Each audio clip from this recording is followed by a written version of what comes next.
नमोऽं विष्णुपादाय राधाप्रेष्ठाय भूतले श्रीमते भक्ति प्रपन्नज्योति स्वामिति नामिने नमो आचार्योपादाय दैन्यभूषण मुकुटमणे गुरुकरुणामृतये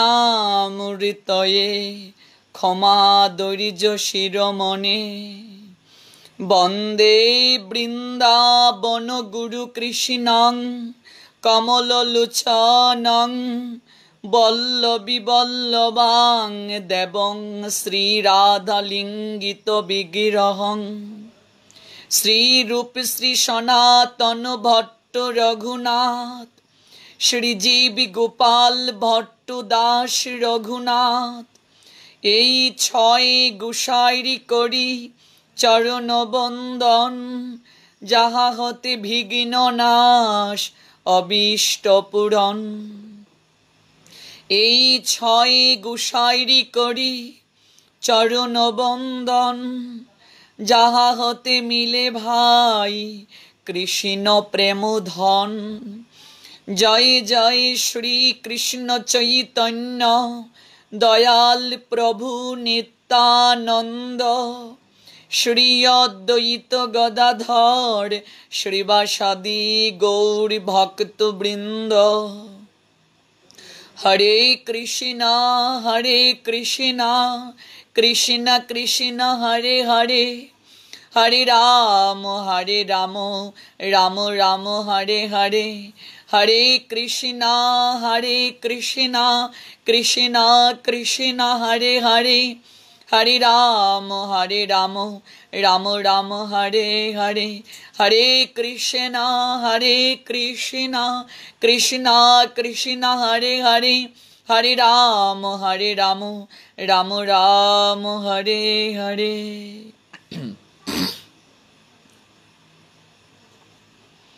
অনলাইনে কৃষ্ণ কথা শ্রবণকারী ভক্তবৃন্দ,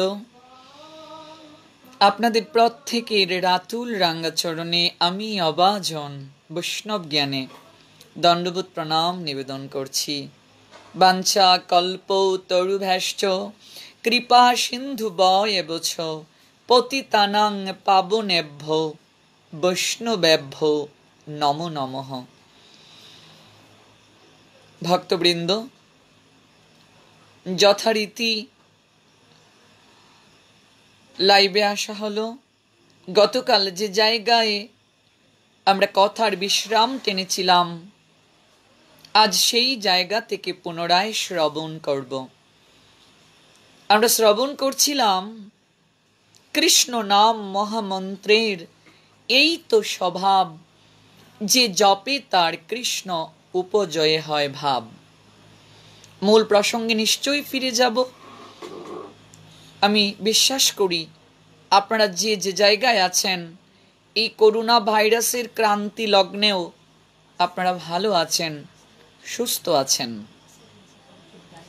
যেখানেই থাকুন না কেন কৃষ্ণ চিন্তনে থাকুন, যেখানেই থাকুন না কেন কৃষ্ণ ভাবনায় থাকুন, সচেতন থাকুন। যারা যারা এই মুহূর্তে যুক্ত হয়েছেন কিংবা যুক্ত হবেন, তাদের প্রত্যেকের প্রতি কৃষ্ণ প্রীতি এবং প্রাণ ঢালা অভিনন্দন রেখে প্রতি অনুষ্ঠানের নিয়ায় আজও অনুরোধটি করছি, আপনারা এই লাইভটিকে শেয়ার করুন। আপনার একটি শেয়ারই পারে অসংখ্য ভক্তবৃন্দকে কৃষ্ণ কথা আলাপন পরিবারে যুক্ত করতে। আপনার একটি শেয়ারই পারে অসংখ্য ভক্তবৃন্দকে কৃষ্ণ কথা শ্রবণে উৎসাহী করে তুলতে। তাই প্রত্যেকেই লাইভটিকে শেয়ার করুন এবং আপনারা আপনাদের বন্ধু বান্ধবকে অনুরোধ করুন লাইভটিকে শেয়ার করার জন্য। তো ভক্তবৃন্দ, আমরা ফিরে যাচ্ছি গতকাল যে জায়গায় কথার বিশ্রাম টেনেছিলাম, সেই জায়গা থেকে পুনরায় শ্রবণ করতে। শ্রবণ করছিলাম আমরা কৃষ্ণ নাম মহামন্ত্রের এই তো স্বভাব। কৃষ্ণ নাম মহামন্ত্রের স্বভাবটি কি রকম? তো চৈতন্য চরিতামৃত আমাদেরকে জানিয়ে দিলেন তার স্বভাবটি ঠিক এই রকম। কি রকম? যে জপে তার কৃষ্ণ উপজয়ে হয় ভাব। অর্থাৎ কৃষ্ণ নাম যারা জপ করে, যারা কৃষ্ণ চিন্তন করে, যারা কৃষ্ণ ভাবনায় যুক্ত হয়, যারা কৃষ্ণের সঙ্গে সম্পর্ক স্থাপন করে, তার স্বভাবটি ঠিক এই রকম যে একবার জপ করে, যে একবার কৃষ্ণ নামের সঙ্গে সম্পর্ক স্থাপন করে, তৎক্ষণাৎ তার হৃদয় মাঝে কৃষ্ণের প্রতি প্রীতি জাগ্রত হয়ে যায়, ভালোবাসা জাগ্রত হয়ে যায়। বৈষ্ণব পদ কবি বললেন, যার নামই এমন সেবা কেমন রে। ওই নামের এতটাই শক্তি রয়েছে, এই নামের মাঝে এতটাই অনুরাগ রয়েছে। ওই নাম যখন কীর্তন করা হয়, ওই নাম যখন স্মরণ করা হয়, মনন করা হয়, হৃদয় মাঝে কোথায় যেন একটা প্রশান্তি আসে। অন্তর কখনো বা গুমড়ে গুমড়ে কেঁদে উঠে, হৃদয় মাঝে একটা অবিলাস জাগ্রত হয়। যার নামই এমন, না জানি সে দেখতে কেমন, সখী সে হরি কেমনে বল। নাম শ্রবণে এত প্রেম জাগে, চুকে আসে এত জল। সখীরে বল না সে হরি দেখতে কেমন। যার নাম শ্রবণ করলেই হৃদয় মাঝে ভক্তি জাগ্রত হয়, যার নাম শ্রবণ করলেই হৃদয় আন্দোলিত হয়, নয়নে প্রেম বাড়ি বর্ষিত হয়। সখীরে বল না সখী সে দেখতে কেমন। একবার বল না সখী তাকে কোথায় পাবো। নাম শ্রবণে এত প্রেম জাগে, চুকে আসে এত জল। নামের স্বভাবটা এরকম। একবার যে জপ করে, নামের সঙ্গে একবার যে সম্পর্ক স্থাপন করে, ওই নামের মাধ্যমেই নামের সঙ্গে সম্পর্ক হয়ে যায়, ভগবানের সঙ্গে তার সম্পর্ক হয়ে যায়। আর সে যদি বলে আমি আজ থেকে আর নাম করব না, সে যদি বলে আজ থেকে আমি আর ভগবানকে ভালোবাসবো না, সে যদি ভগবানকে ভালো না বাসতেও চায়, সে যদি নামকে ছেড়ে যেতেও চায়, ওই নাম কখনো তাকে ছাড়ে না। সে যদি ভগবানকে ছেড়ে যেতেও চায়, ভগবান তাকে কখনো আর ছাড়ে না। জড় জগতের দিকে একটু দৃষ্টিপাত করুন ভক্তবৃন্দ। আমরা যাকে বেশি ভালোবাসা নিবেদন করি, যার সঙ্গে সম্পর্ক স্থাপন করি, যার প্রতি ডিপেন্ড করে চলি, ভাবি যে তাকে ছাড়া আমার জীবন অচল, অসার, প্রাণশূন্য, তাকে ছাড়া আমার জীবন স্থবির হয়ে যাচ্ছে, নিশ্চল হয়ে যাচ্ছে, তাকে ছাড়া আমার জীবন মাখাল ফল সদৃশ, আমার কখনো জীবন ধারণ করা সম্ভব নয়। যে ব্যক্তি প্রতি আমরা বেশি নির্ভর করি, অথচ এই ব্যক্তিটাই যখন কোনো কারণে আমার জীবন থেকে চলে যায়, যখন ভেবেছি তাকে ছাড়া আমার জীবন চলা সম্ভব নয়, কিন্তু কিছুদিন পর দেখা যাচ্ছে ওকে ছাড়া দিব্যি আমি চলতে পারছি, কিংবা আরেকটা মানুষের সঙ্গে আমি সম্পর্কে আবার জড়িয়ে গিয়েছি। জড় জগতের ভালোবাসাটা ঠিক এই রকমই। জড় জগতের ভালোবাসার স্বরূপটাই ঠিক এই রকম। আজ যাকে ছাড়া কল্পনা করতে পারছি না, যাকে ছাড়া আমার জীবন চলবে না ভাবছি, দেখা যাচ্ছে আরেকজন যখন আমার জীবনে আসে, কিংবা তার চেয়ে যদি আরেকজন বেটার কিংবা বেস্ট কাউকে পাই, তার প্রতি আকৃষ্ট হয়ে যাই। এটাই জড় জগতের নিয়ম। মানুষ সাধারণত কম ভালোবাসার স্থানে থাকতে চায় না। যেখানে বেশি ভালোবাসা পায়, মানুষ সেই জায়গাতেই চলে যেতে চায়। সন্তানকে যদি মায়ের চেয়ে মাসি বেশি আদর করে, সন্তান মায়ের কাছে না থেকে মাসির কাছেই থাকতে চায়। জড় জগতের মানুষের নিয়মটাই এরকম। মানুষ সাধারণত কম ভালোবাসার স্থানে থাকতে চায় না, যেখানে বেশি ভালোবাসা পায় সেই জায়গাতেই মানুষ চলে যায়। কিন্তু আমার ভগবানের ক্ষেত্রে সেই রকম নয়। শ্রীমদ্ ভগবত গীতাতে তিনি অঙ্গীকার করে বলেছেন, নিজ শ্রীমুখে বলেছেন, অর্জুনকে উপলক্ষ করে জগতের সবাইকে, যে যথা মাম প্রপদ্যন্তে তান তথায়ব ভজামি অহম মম বর্ত অনুবর্তন্তে মনুষ্যে পার্থ সর্বস্ব। যে ভগবানের সঙ্গে যতটুকু প্রীতি বিনিময় করে, ভগবানকে যতটুকু ভালোবাসে, ভগবান তাকেও ততটুকু প্রীতি প্রতিদান স্বরূপ দেন। ভগবান তাকেও ততটুকু প্রীতি বিনিময় করেন। কিন্তু জড় জগতের ক্ষেত্রে সেটা ঠিক নয়, বা সেটা আমরা পাই না। আমি যাকে ভালোবাসি, আমার ভালোবাসার মানুষটি যদি আর কারো কাছে আমার চেয়েও বেশি ভালোবাসা পায়, আর একটু বেশি টেক কেয়ার পায়, আমার চেয়ে স্বভাবতই ওর প্রতি তার দৃষ্টিটা নিবদ্ধ হয়ে যায়। এটাই হচ্ছে জড় জগতের ভালোবাসার একটা চিত্র আমরা দেখতে পাই। অথচ ভগবান সেরকম নন।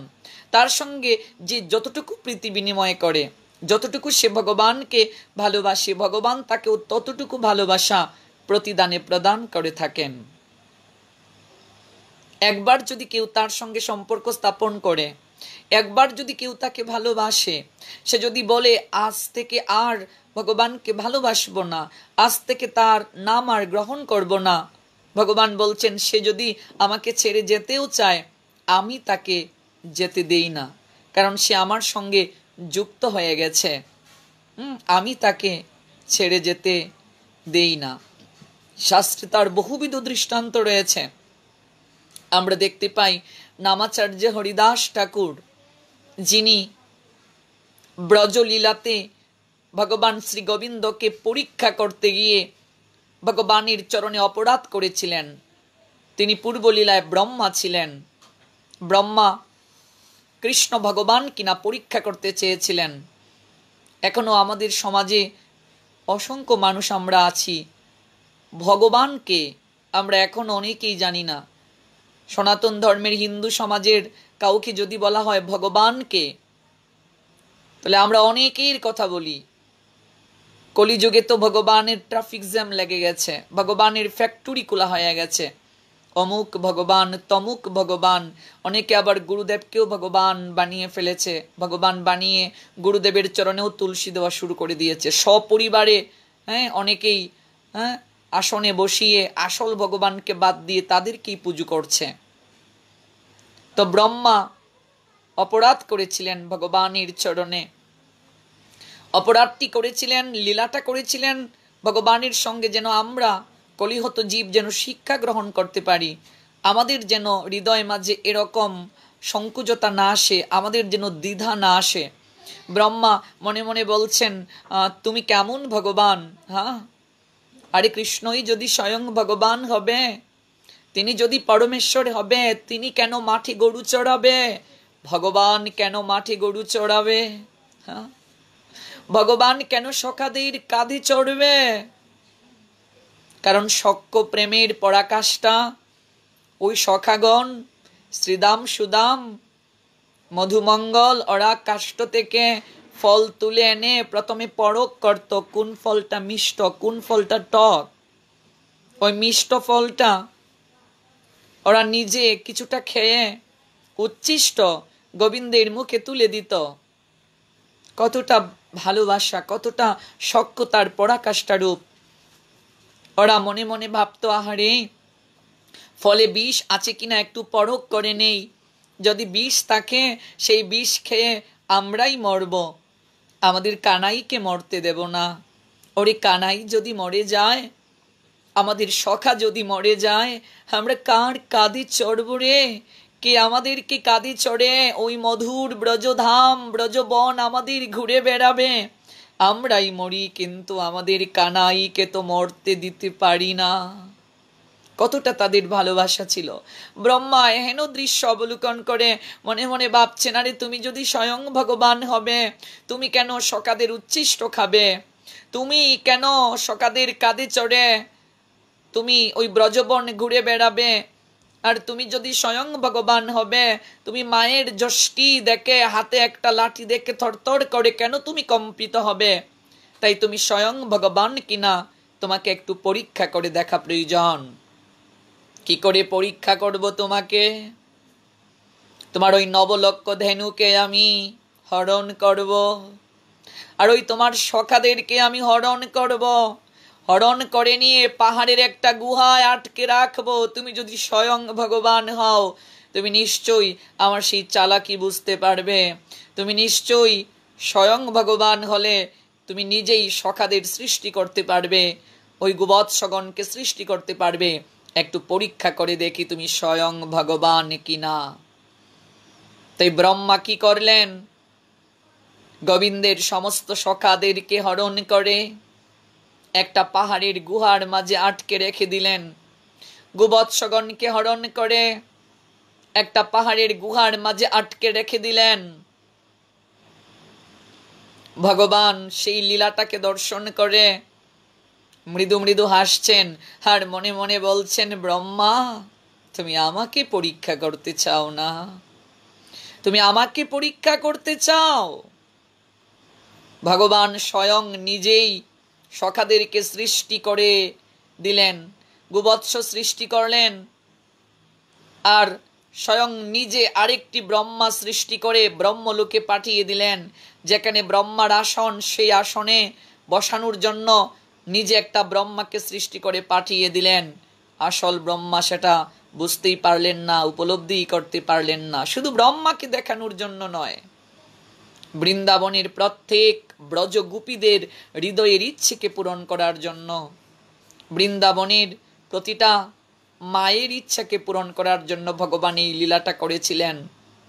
কারণ বৃন্দাবনের সমস্ত গোপী মায়েরাই অন্তর দিয়ে একটা বাসনা জ্ঞাপন করত, আহারে গোপাল যদি আমার ছেলে হতো, গোপাল যদি আমাকে মা বলে ডাকতো। যশোদা গোপালকে পুত্র লাভ করে পুত্র রূপে কত আনন্দে তার সেবা করছে, বাৎসল্য প্রেমাস্বাদন করছে।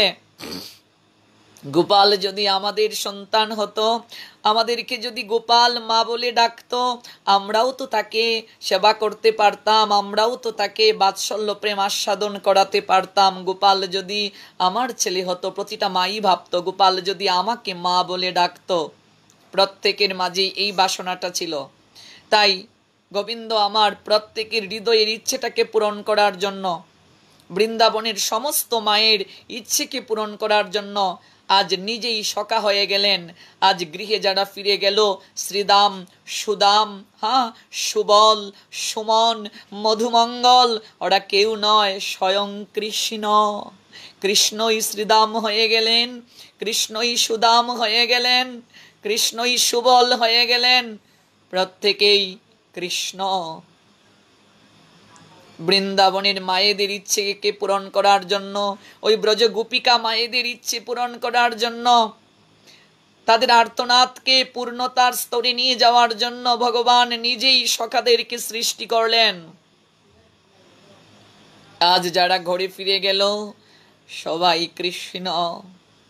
যশোমতী মা দেখলেন এই কি ব্যাপার, অন্যদিন গোপাল যখন গোচারণ থেকে ফিরে আসে, ওই বৃন্দাবনের প্রতিটা ব্রজগোপীর কত আগ্রহ থাকে। আজ তো গোপালকে নিয়ে কারো কোনো আগ্রহই দেখতে পাচ্ছি না, সবাই তার নিজেদের ছেলেদেরকে নিয়েই মেতে আছে। কারণ গোচারণ শেষ করে যখন গোবিন্দ সবাইকে নিয়ে আসতেন, যশোমতী মা কিংবা ব্রজগোপিকারা আরতি করে গোপালকে বরণ করে নিতেন, গোবৎসদেরকে বরণ করে নিতেন। এখনো আমাদের সনাতন ধর্মের হিন্দু সমাজে একটা রীতি আছে, দেখবেন সন্ধ্যার দিকে আমরা যখন সেজুতি প্রজ্বলন করি, সন্ধ্যার প্রদীপ যখন জ্বালাই, আমরা ভগবানকে সেই প্রদীপ জ্বালিয়ে যদি গোশালা থাকে, গরু গড়ে আমরা সেই প্রদীপকে দেখাই, তারপর গোবৎসদেরকে আমরা প্রণাম করি। যদিও এখন অনেক জায়গায় আমরা গোবৎসদেরকে পালন করি না, শহরে থাকার কারণে সেই পরিবেশ অনেক সময় পাই না, কিন্তু দেখা যাচ্ছে এখনো গ্রামাঞ্চলে এই রীতিটা আছে। সন্ধ্যার দিকে ধূপ দীপ গোশালায় দেখানো হয়। আমিও ছোটবেলা দেখেছি মা সন্ধ্যাবেলায় গোশালাতে প্রদীপ দেখাতেন আর বলতেন অবশ্যই ঘুম থেকে উঠে গোশালায় প্রণাম করবে, ওই কথাটা বলতেন। বৃন্দাবনের সবাই আরতি করে গোপালকে, সখাদেরকে এবং গাভীদেরকে, গোবৎসদেরকে বরণ করে নিতেন। আজ যশোমতী মা দেখছেন ব্যাপারটা কি, আজ গোপালের প্রতি কারো আগ্রহ নেই। সবাই নিজ নিজ ছেলেদের প্রতি আগ্রহ দেখাচ্ছে। যশোমতী মা তো উপলব্ধি করতে পারলেন না যে আজ যারা ঘরে ফিরে আসছে, কিংবা বৃন্দাবনের মায়েরা তো উপলব্ধি করতে পারলেন না আজ যারা ঘরে ফিরে আসছে ওরা তো প্রকৃতপক্ষে তাদের ছেলে নয়, স্বয়ং কৃষ্ণই প্রত্যেকের রূপ ধারণ করে এসেছে। কেবল বলরাম সেটা উপলব্ধি করতে পেরেছিলেন। বলরাম এই দিন গোচারণে আসেননি, তিনি উপলব্ধি করতে পেরেছিলেন যারা ফিরে এসেছে সবাই তো কৃষ্ণ। ব্রহ্মার চালাকিটা বলরাম উপলব্ধি করতে পেরেছিলেন। এইদিকে ভগবান নিজেই তো একটা ব্রহ্মা সৃষ্টি করে ব্রহ্মলোকে পাঠিয়ে দিয়েছিলেন। স্বয়ং ব্রহ্মা যখন ওই কার্যটা করে, গোবৎসদেরকে হরণ করে, সখাদেরকে হরণ করে একটা পাহাড়ের গুহার মাঝে আটকে রেখে যখন ব্রহ্মলোকে প্রত্যাগমন করবে, ভেতরে যখন প্রবেশ করবে, দাঁড়ি বলছে আপনি কে? ব্রহ্মা বলছেন আমি কে মানে? আমি ব্রহ্মা। আরে আমি চতুর্মুখী ব্রহ্মা, আমি ব্রহ্মলোকের ব্রহ্মা। বলছেন আপনি যদি ব্রহ্মা হন তাহলে আমাদের আসনে যে বসে আছে তিনি কে?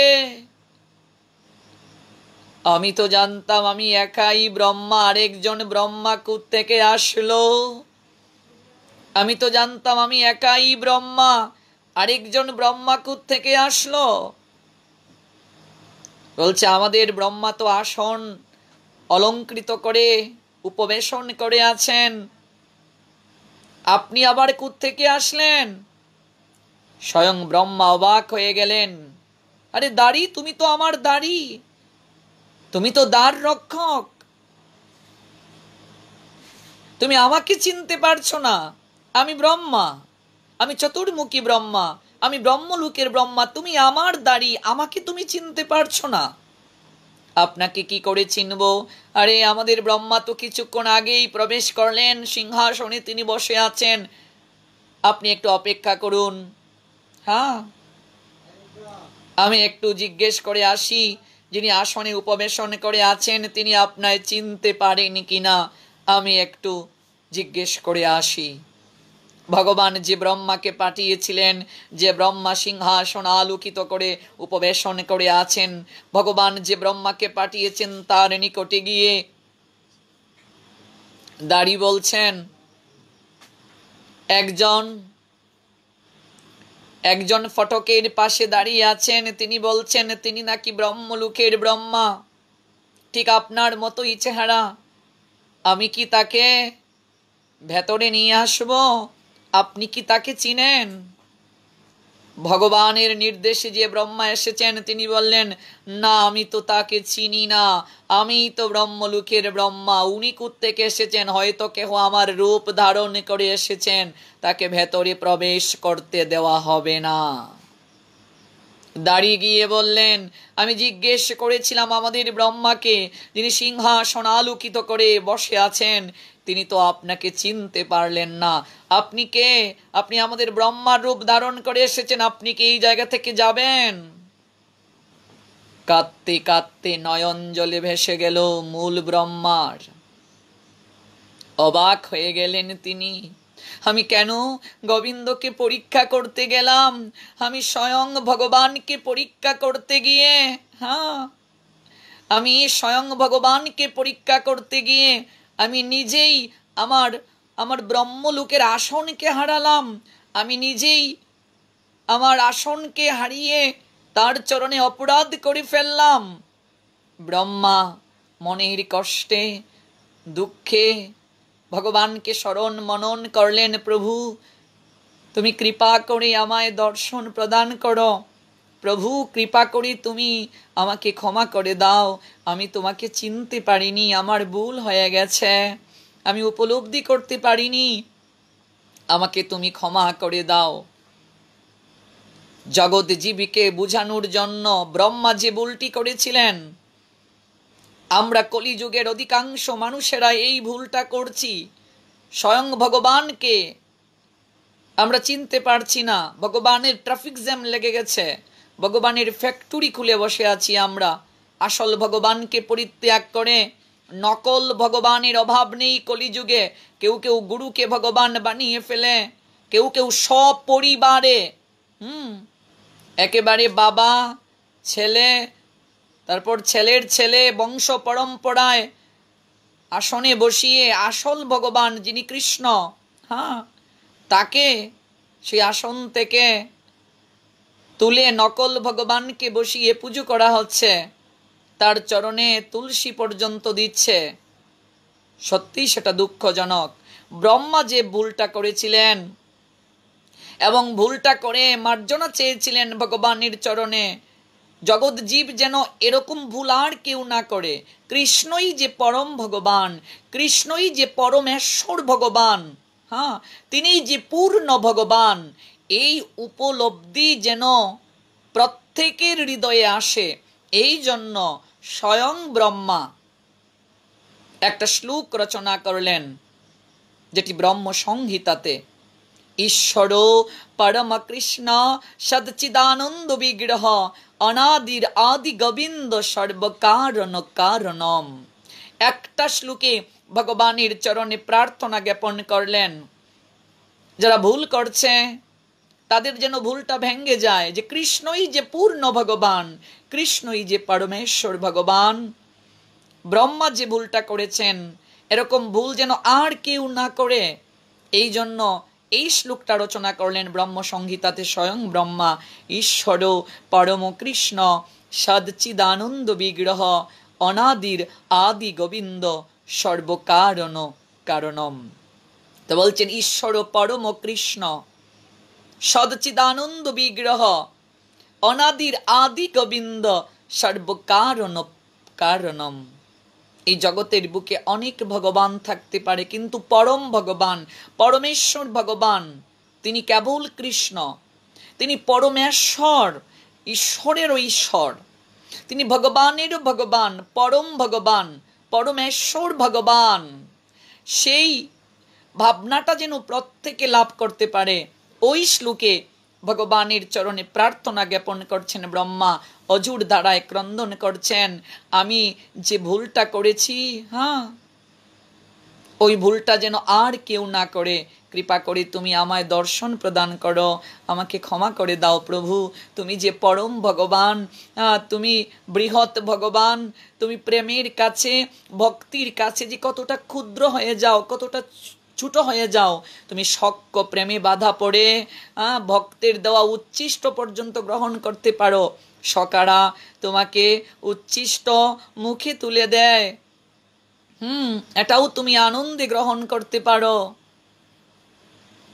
তুমি বাৎসল্য প্রেমে বশীভূত হয়ে মায়ের হাতে একটা লাঠি দেখে থরথর করে তুমি কম্পিত হও। বাৎসল্য প্রেমে নিমগ্ন হয়ে তুমি নন্দ মহারাজের পিতার তুমি পাদুকাকে মাথায় বহন করে নির্বিঘ্নে তুমি বনপথে এগিয়ে চলো। আমি সেটা উপলব্ধি করতে পারিনি। প্রীতির রাজ্যে যে নীতি কথা কখনো খাটে না, প্রীতির রাজ্যে নীতি কথা কখনো খাটে না। যত প্রীতি ঘনিয়ে আসে তত বিচার চলে যায়। আমি সেটা উপলব্ধি করতে পারিনি। তুমি আমায় কৃপা করে ক্ষমা করে দাও, আমায় মার্জনা করে দাও। তুমি পরমেশ্বর ভগবান, তুমি অনাদির আদি। জগতের বুকে কোনো কিছু যখন ছিল না, জল ছিল না, স্থল ছিল না, তখনও তুমি ছিলে। তুমি অনাদির আদি, তুমি সর্বকারণের পরম কারণ। তুমি আমার প্রণাম গ্রহণ করো। প্রার্থনা করছেন, ক্রন্দন করছেন অজুর ধারায়। এবার ভগবান তাকে দর্শন দিয়ে বলছেন, ব্রহ্মা, তুমি যে ভুল করেছ, তুমি আমার ভক্তির সঙ্গে আমাকে বিয়োগ ঘটিয়ে দিয়েছ, তাই অবশ্যই তোমাকে এর জন্য শাস্তি পেতে হবে। তুমি আগামী জন্মে, অর্থাৎ আগামী যে যুগে, কলি যুগে, যখন আমি প্রেম ধর্ম জগতের বুকে প্রচার করব, ওই প্রেম ধর্ম প্রচারে তুমি মুখ্য ভূমিকা পালন করবে। তুমি আমার নামের সঙ্গে সম্পর্ক স্থাপন করে জগৎ জীবকে সম্পর্ক স্থাপন করিয়ে দেওয়ার উদাহরণ স্বরূপ হবে, এবং তুমি গৌর লীলাতে পুষ্টি সাধন করবে। ওই ব্রহ্মায় আসলেন কলিযুগে নামাচার্য হরিদাস ঠাকুর হয়ে। বলছেন, তুমি যে অপরাধ করেছ, সে অপরাধের কারণে তোমাকে যবন কুলে জন্ম নিতে হবে। ওই ব্রহ্মাই আসলেন যবনকুলে হরিদাস ঠাকুর হয়ে। বর্তমানে বাংলাদেশের সাতক্ষীরা জেলার কলারুয়া উপজেলার কেরাগাছি বুরন পরগনা, ওই জায়গাতেই আবির্ভূত হয়েছিলেন নামাচার্য হরিদাস ঠাকুর। স্বয়ং ব্রহ্মাই নামাচার্য হরিদাস ঠাকুর হয়ে আবির্ভূত হয়েছিলেন। তো সেই হরিদাস ঠাকুর যিনি 3 লক্ষ হরিনাম জপ করতেন, যিনি 3 লক্ষ কৃষ্ণ নাম জপ শেষ না হওয়ার পূর্ব পর্যন্ত কারো সঙ্গে কথা পর্যন্ত বলতেন না। এমন কি আমরা দেখতে পাই আহার পর্যন্ত গ্রহণ করতেন না নির্দিষ্ট সংখ্যক জপ শেষ না হলে। এখানে আরেকটা বিষয় আমাদেরকে ভালো করে উপলব্ধি করা প্রয়োজন, এবং এই বিষয়টি আমাদেরকে সবচেয়ে বেশি গুরুত্ব দেওয়া প্রয়োজন। সেটি হচ্ছে আমরা অনেক সময় নির্দিষ্ট সংখ্যক জপ পূরণ করি না। অনেকে আমরা বলে থাকি যে আজ কোনো কারণে জপ করতে পারিনি, ওই জপ সংখ্যাটা কি আগামীকাল পূরণ করতে পারবো, কিংবা আজ জপ শেষ হয় নাই আগামীকাল শেষ করে নেব। এটা কিন্তু একদম ঠিক নয়। প্রতিদিন যে নির্দিষ্ট সংখ্যক জপ নেওয়া হয়েছে, সংকল্প করা হয়েছে, ওই সংকল্প পূরণ করতেই হবে। অর্থাৎ প্রতিদিনের নির্দিষ্ট সংখ্যক জপ প্রতিদিন অবশ্যই শেষ করতে হবে। চৈতন্য মহাপ্রভু নিজেও সেই শিক্ষাটি প্রদান করে দিয়ে গিয়েছেন। আমরা চৈতন্য ভাগবতে দেখতে পাই, সংখ্যা নাম করিতে প্রভু যে স্থানেতে বসে, তথায় রাখেন প্রভু তুলসীরে পাশে। তুলসীরে দেখেন প্রভু জপেন সংখ্যা নাম, এই ভক্তি যুগের তত্ত্ব কে বুঝিবে আন। মূর্খ ব্যক্তি যারা, অরসিক যারা, দুরাচারী যারা, তারা কখনো এই তত্ত্ব উপলব্ধি করতে তারা সক্ষম হবে না। লাইলি মজনুর যদি কিচ্ছা বলা হয়, দেখবে ওরা এটাকে সাদরে গ্রহণ করবে, কিন্তু কৃষ্ণ কথা তাদের ভালো লাগবে না। যদি গল্প বলো, ছবির কোনো কাহিনী বলো, যদি বলিউড হলিউড এই সকল ছবির কাহিনী বলো, দেখবে তারা আনন্দে সেটাকে গ্রহণ করবে।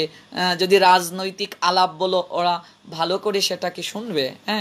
এমনকি দিবস রজনী আবুল তাবুল পচাল পাড়িতে পারো, গৃহের কথা, আন কথা, বাড়ির কথা, এই সকল কথাগুলো তাদেরকে যদি বলা হয়, তারা আনন্দে এগুলোকে শুনবে। কিন্তু কৃষ্ণ কথায় তাদের মতি হবে না, তাদের রুচি জাগবে না।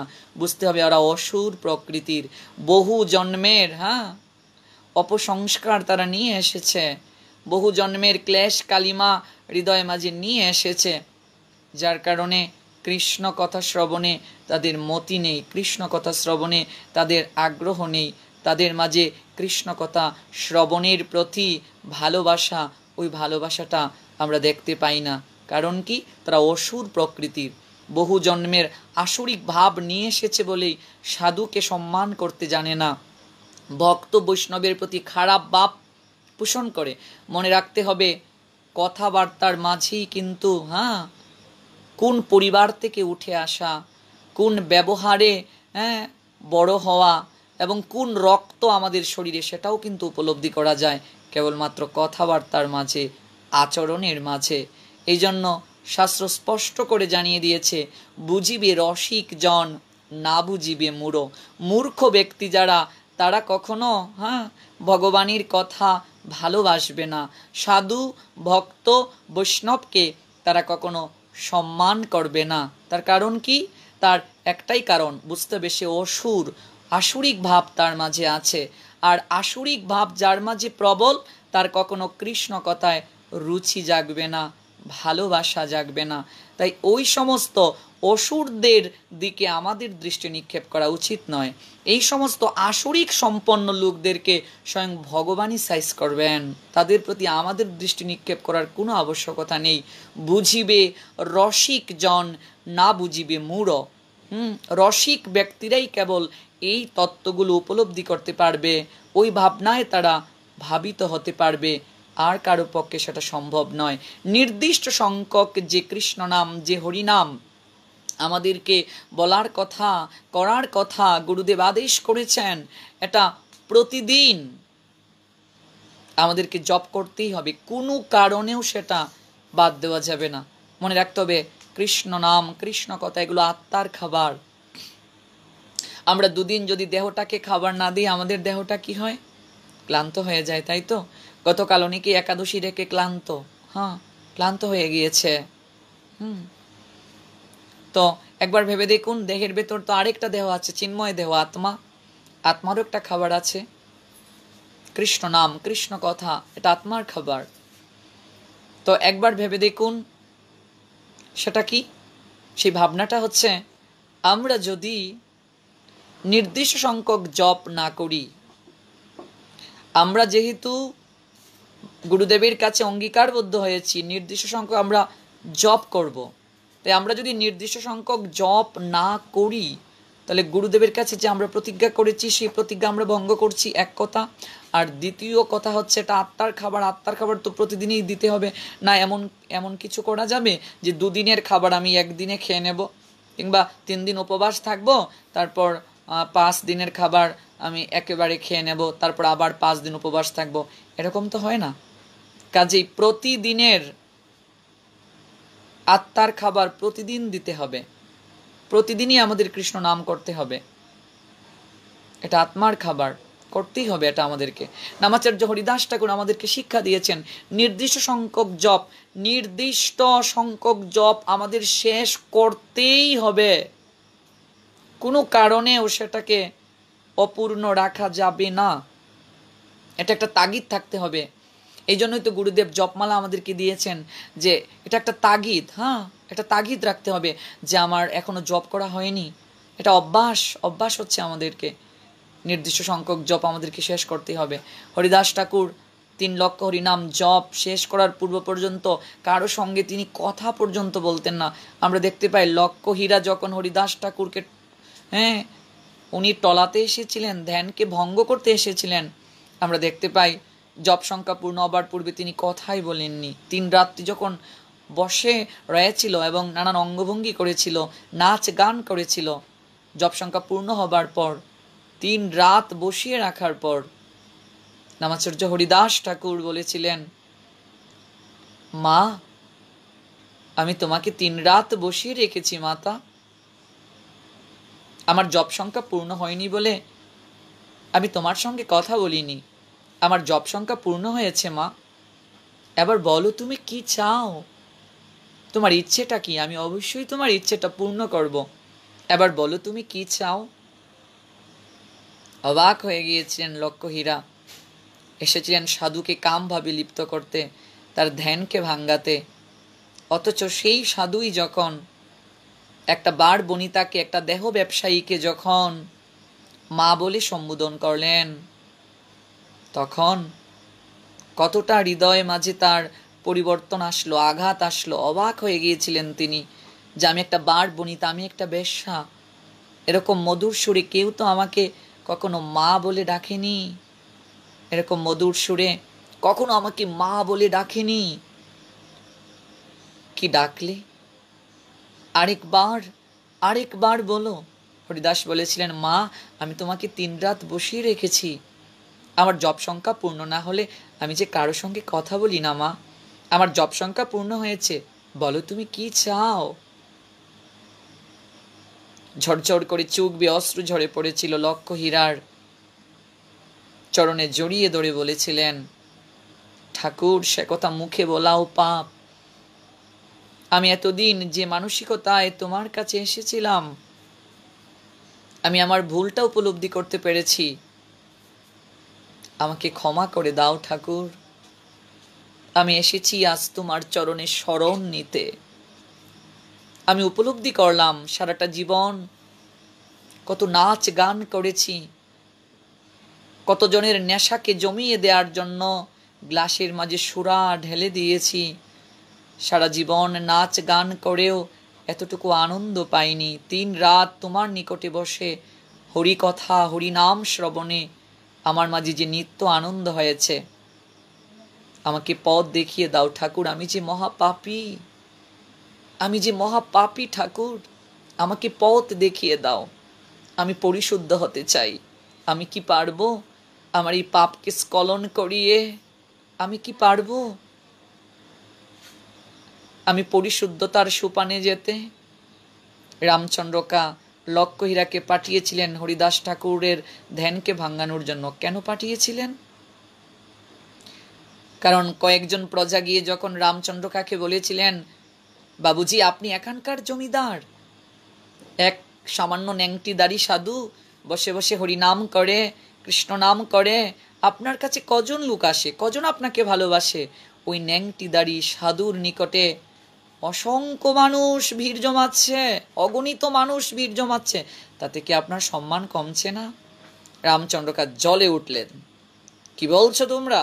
ধরে নিয়ে আসো এই ন্যাংটিদারি সাধুকে। বাবুজি তাকে ধরে আনলে হবে না, ওর পক্ষে যত লোক আছে, ওই সাধুর পক্ষে যত লোক আছে, একবার যদি বিপক্ষে যায় আপনার জমিদারি থাকবে না। তাহলে কি করা যেতে পারে? সাধুকে যদি তার ধ্যান ভাঙাতে হয়, সবার নিকটে যদি তাকে খারাপ বানাতে হয়, কারণ সাদা কাপড়ে খুব সহজে দাগ লেগে যায়, ওই সাধুর চরিত্রে যদি আঘাত হানা যায় তাহলে সাধু আপনা থেকে সেই জায়গা থেকে পালিয়ে যাবে। ওর চরিত্রে যদি কলঙ্ক লেপন করে দেওয়া যায়, কি করে কলঙ্ক লেপন করব? অন্দর মহল থেকে এক গাল হেসে বের হয়ে এসেছিলেন লক্ষ্যহীরা, যে বাইজি, বেশ্যা, বারবনিতা, গণিকা। বাবুজি আপনি এত ভাবছেন কেন? আমি আছি না। আরে আমার নাম লক্ষ্যহীরা। কেন তার নাম লক্ষ্যহীরা? একটা হীরা থেকে যে জ্যোতি বের হয়, যে আলো বের হয়, লক্ষ্যটা হীরা যদি পাশাপাশি রাখা হয়, সেই জায়গা থেকে যতটা জ্যোতি বের হয় ততটুকু রূপ যৌবন ওই লক্ষ্যহীরার শরীরে ছিল, এতটা সুন্দর সে ছিল। বলছে বাবুজি আপনি কেন ভাবছেন আমাকে দেখলে কত রাজা মহারাজ পাগল হয়ে যায়, দিওয়ানা হয়ে যায়, আর ও তো মাত্র এক সামান্য ন্যাংটিদারি সাধু। একবার সেজে গুজে যাব, হরিনাম ভুলে যাবে, একবার যদি আমার দিকে তাকায় পাগল হয়ে যাবে, ওর হরিনাম ভুলে আকৃষ্ট হয়ে যাবে আমার প্রতি। পারবি? পারবি লক্ষ্যহীরা তুই? যদি পারিস অর্ধেক রাজত্ব তোকে দিয়ে দেব।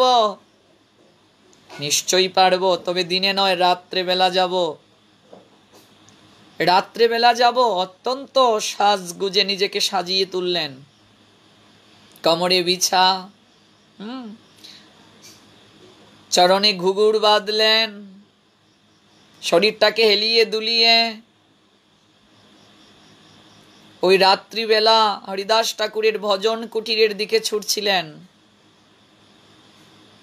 ভেতরে যখন প্রবেশ করবেন তার আগেই দেখলেন ভজন কুটিরের সামনে একটা তুলসী বৃক্ষ।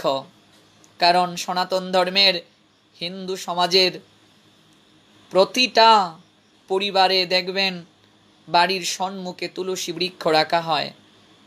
তার নিশ্চয়ই একটা কারণ আছে, বাড়ির সামনে কেন তুলসী বৃক্ষ রাখা হয়। গৃহাঙ্গনে শ্রী তুলসী করিবে স্থাপন, তুলসী বিহনে গৃহ শ্মশানেরও সম। গৃহের আঙ্গিনাতে, গৃহের সামনে তুলসীকে স্থাপন করবে। যে গৃহে তুলসী নাই সেই গৃহ শ্মশানের সমান। এবং তুলসীকে দর্শন করে যদি কেউ কোথাও যায় তার যাত্রা শুভ হয়। বলছে যাকে দর্শন করিলে সর্ব পাপ দূরে যায়, দর্শন করার সঙ্গে সঙ্গে সমস্ত পাপ দূরে যায়। পরশ করিলে বপু পবিত্র করায়, পরশ করার সঙ্গে সঙ্গে বপু মানে হচ্ছে শরীর, শরীর পবিত্র হয়ে যায়। যাকে দর্শন করলে সর্ব পাপ দূরে যায়, পরশ করিলে বপু পবিত্র করায়, পরশ করার সঙ্গে সঙ্গে শরীর পবিত্র হয়ে যায়।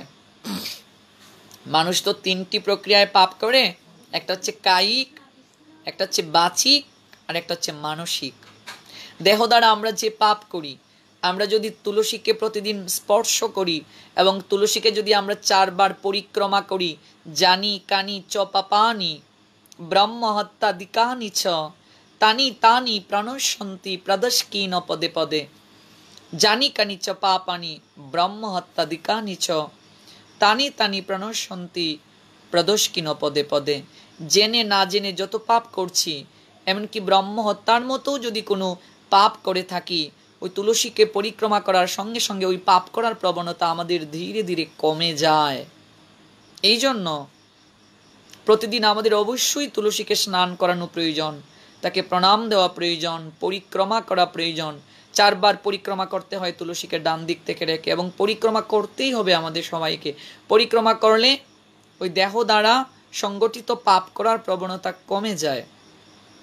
লক্ষ্যহীরা একটা বেশ্যা, সে এসেছে হরিদাস ঠাকুরের সঙ্গে সঙ্গম করার মনোরথে, দেহ দ্বারা পাপ করার মনোরথে, কিন্তু ওই কুটিরের সম্মুখে এত সুন্দর একটা তুলসী বৃক্ষ দেখে সে অবাক হয়ে গেল। এমনিতেই তার ইচ্ছে নেই, সে তত্ত্বও জানে না, আলতু করে তুলসী বৃক্ষটাকে স্পর্শ করলো আর একটা প্রণাম দিল। মন থেকে নয়, এমনিতেই করেছে। আপনি আগুনে জেনেই হাত দিন, না জেনেই হাত দিন, আগুনের ধর্ম কি পুরানো? আগুন কি কখনো বলবে আপনি না জেনে হাত দিয়েছেন, আপনাকে ক্ষমা করে দিই? আগুনের ধর্ম পুরানো। আপনি জেনে না জেনেও যদি ভগবানের কাজ করেন, তত্ত্ব না জেনেও যদি ভগবানের কাজ করেন, আপনি হরে কৃষ্ণ মহামন্ত্র জপ, এই হরে কৃষ্ণ মহামন্ত্র জপের যে মহিমা, হরিনামের যে মহিমা, এটা না জেনেও যদি হরিনাম করেন, নামের কৃপা নিশ্চয়ই আপনি পাবেন, কৃপা থেকে বঞ্চিত হবেন না। তুলসীর যে কৃপা, ওই কৃপা থেকে আপনি বঞ্চিত হবেন না। যদি আপনি তুলসী স্নান প্রণাম পরিক্রমার মহিমা না জেনেও যদি ওই কার্যগুলো করেন, নিশ্চয়ই আপনি কৃপা পাবেন, কৃপা থেকে কখনো বঞ্চিত হবেন না। লক্ষ্যহীরা তাই করেছিল, একটু স্পর্শ করেছিল আলতু করে। সে এসেছিল পাপ করতে, দেহ দ্বারা সংগঠিত পাপ। প্রথম রাত ভেতরে প্রবেশ করলো, দেখছে চোখ দুটি বন্ধ করে হরিদাস ঠাকুর জপ করছেন, হরে কৃষ্ণ কৃষ্ণ কৃষ্ণ হরে হরে, হরে রাম রাম রাম হরে হরে, হরিনাম জপ করছেন। লক্ষ্যহীরা ধীরে ধীরে হরিদাস ঠাকুরের সামনের দিকে অগ্রসর হচ্ছে, ইশারায় বুঝিয়ে দিলেন হরিদাস ঠাকুর বস। লক্ষ্যহীরা মনে মনে বলছেন, সাধু যাবে কোথায়? বসতে যখন বলেছ বাকিটা ইচ্ছেও পূরণ হবে, বসতে যখন বলেছ। বসলেন, কিন্তু হরে কৃষ্ণ কৃষ্ণ কৃষ্ণ হরে হরে, হরে রাম রাম রাম হরে হরে কায় মনোবাক্যে জপ করছেন। থাকিয়েও দেখছেন না লক্ষ্যহীরার দিকে, মনে মনে ভাবছেন ব্যাপারটা কি, আমি এতটা সুন্দরী, কত রাজা মহারাজ আমাকে দেখলে পাগল হয়ে যায়, উন্মাদ হয়ে যায়, আমাকে পাওয়ার জন্য সবকিছুকে তারা বিসর্জন দেয়, আর ওই সামান্য নেংটিদারি সাধু আমার দিকে তাকাচ্ছেও না, ফিরেও তাকাচ্ছে না, চোখ বন্ধ করে কি জপ করছে, কি আছেই নামের মাঝে। আমার মতো এতটা সুন্দরী তার সামনে বসা, সে আমার দিকে না তাকিয়ে ওই হরিনাম করছে, কৃষ্ণ নাম করছে, কি আছে ওই নামের মাঝে, এমন কি আছে এই নামের মাঝে, আমার দিকে না তাকিয়ে ওই নাম করছে চোখ বন্ধ করে করে। দেখি নিশ্চয়ই আমার দিকে ফিরে তাকাবে। ওই নাম শুনতে শুনতে সকাল হয়ে গেল। যাওয়ার সময় লক্ষ্যীরা বলছে, ও সাধু, ও বাবাজি, আমি আগামীকাল আবার আসবো। পরদিন রাত তাই করলেন, আরো নিজেকে সাজিয়ে তুললেন, ঘুঘুর চরণে বাঁধলেন, শরীরটাকে হেলিয়ে দুলিয়ে কুটিরে প্রবেশ করবেন। তার আগে তুলসীটাকে দেখে মনের অযাচিত ভাবে একটা প্রণাম নিবেদন করলেন, একটু স্পর্শ করলেন। দেখুন তুলসীর কৃপাটা কি। জেনেও আপনি যদি তুলসীকে স্পর্শ করেন, না জেনেও যদি স্পর্শ করেন, তত্ত্ব জেনে বা না জেনে তাকে প্রণাম করেন, তাকে পরিক্রমা করেন, তুলসীর যে কৃপা, কেউ যদি তুলসীর কৃপা লাভ করতে পারে, কেউ যদি প্রতিদিন তুলসীকে প্রণাম পরিক্রমা স্নান করায়, তুলসীর মালা যদি কণ্ঠে ধারণ করে, ওই তুলসীর এতটা কৃপা, খুব সহজে সে কৃষ্ণ কৃপা লাভ করতে পারবে। কারণ কি? কারণ বৃন্দা কৃপা হইলে হয় বৃন্দাবন প্রাপ্তি। তুলসীর যদি কৃপা হয়, বৃন্দা দেবীর যদি কৃপা হয়, খুব সহজে সে ভগবানের কৃপা লাভ করতে পারে। এই জন্য অবশ্যই আমাদেরকে কণ্ঠে তুলসীর মালা ধারণ করতে হবে। তুলসীর মালা যদি আমরা কণ্ঠে ধারণ না করি, আমরা কখনো ভগবানের কৃপা লাভ করতে পারবো না। অবশ্যই আমাদেরকে ওই কণ্ঠে তুলসীর মালা ধারণ করতে হবে। তাছাড়া একবার ভেবে দেখুন, এটা আমার সংস্কৃতি, আমি সনাতন ধর্মের হিন্দু সমাজের লোক, আমার কণ্ঠে মালা নেই, হ্যাঁ, কিসের হিন্দু আমি? এটা আমার সংস্কৃতি। দ্বিতীয় রাত্রিতে তুলসীকে স্পর্শ করে প্রণাম করে ভেতরে প্রবেশ করলেন। বসে আছেন, ইশারায় বুঝিয়ে দিলেন বসতে। বসে বসে নাম শুনছেন। রাত গনিয়ে সকাল হয়ে গেল, কোনো কথাই হলো না। দুরাত অযাচিত ভাবে, হ্যাঁ, বাধ্য হয়ে নাম শ্রবণ করলেন। যদিও ইচ্ছে ছিল না, এসেছিলেন কাম ভাবে লিপ্ত করতে, তথাপি অনিচ্ছাকৃত হরিনাম শুনলেন। শাস্ত্র বলছে তুমি আগুনে জেনে হাত দেও, না জেনে হাত দেও, আগুনের ধর্মটাই হচ্ছে পুরানো।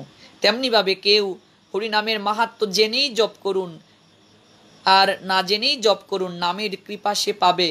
কারণ কৃষ্ণ নাম মহামন্ত্রের এই তো স্বভাব, যে জপে তার কৃষ্ণ উপজয় হয় ভাব। কৃষ্ণ নামের স্বভাবটাই এইরকম, যে একবার কৃষ্ণ নামের আশ্রয় গ্রহণ করবে, যে একবার কৃষ্ণ নাম শ্রবণ করবে, সে যদি কৃষ্ণ নামকে ছেড়েও যেতে চায়, কৃষ্ণ নাম তাকে কখনো যেতে দেয় না, তাকে আরো কাছের করে নেয়।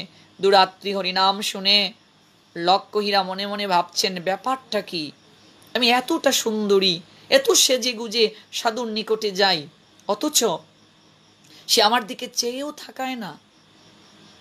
ওই চোখ বন্ধ করে সে কি জানি জপ করে, এমন কি আছে ওই নামের মাঝে, আমার দিকে থাকায় না।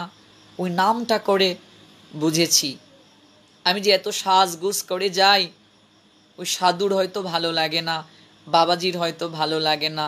তাই ও যেমন বাবাজি সেজেছে, আমি আজ মাতাজি সেজে যাব। হরি বল। পরিবর্তন এসে গেছে হৃদয় মাঝে। ও যেমন সাধু সেজে আছে, আমি ওই সেজে ওই সাজ ধারণ করে একবার তার নিকটে যাব।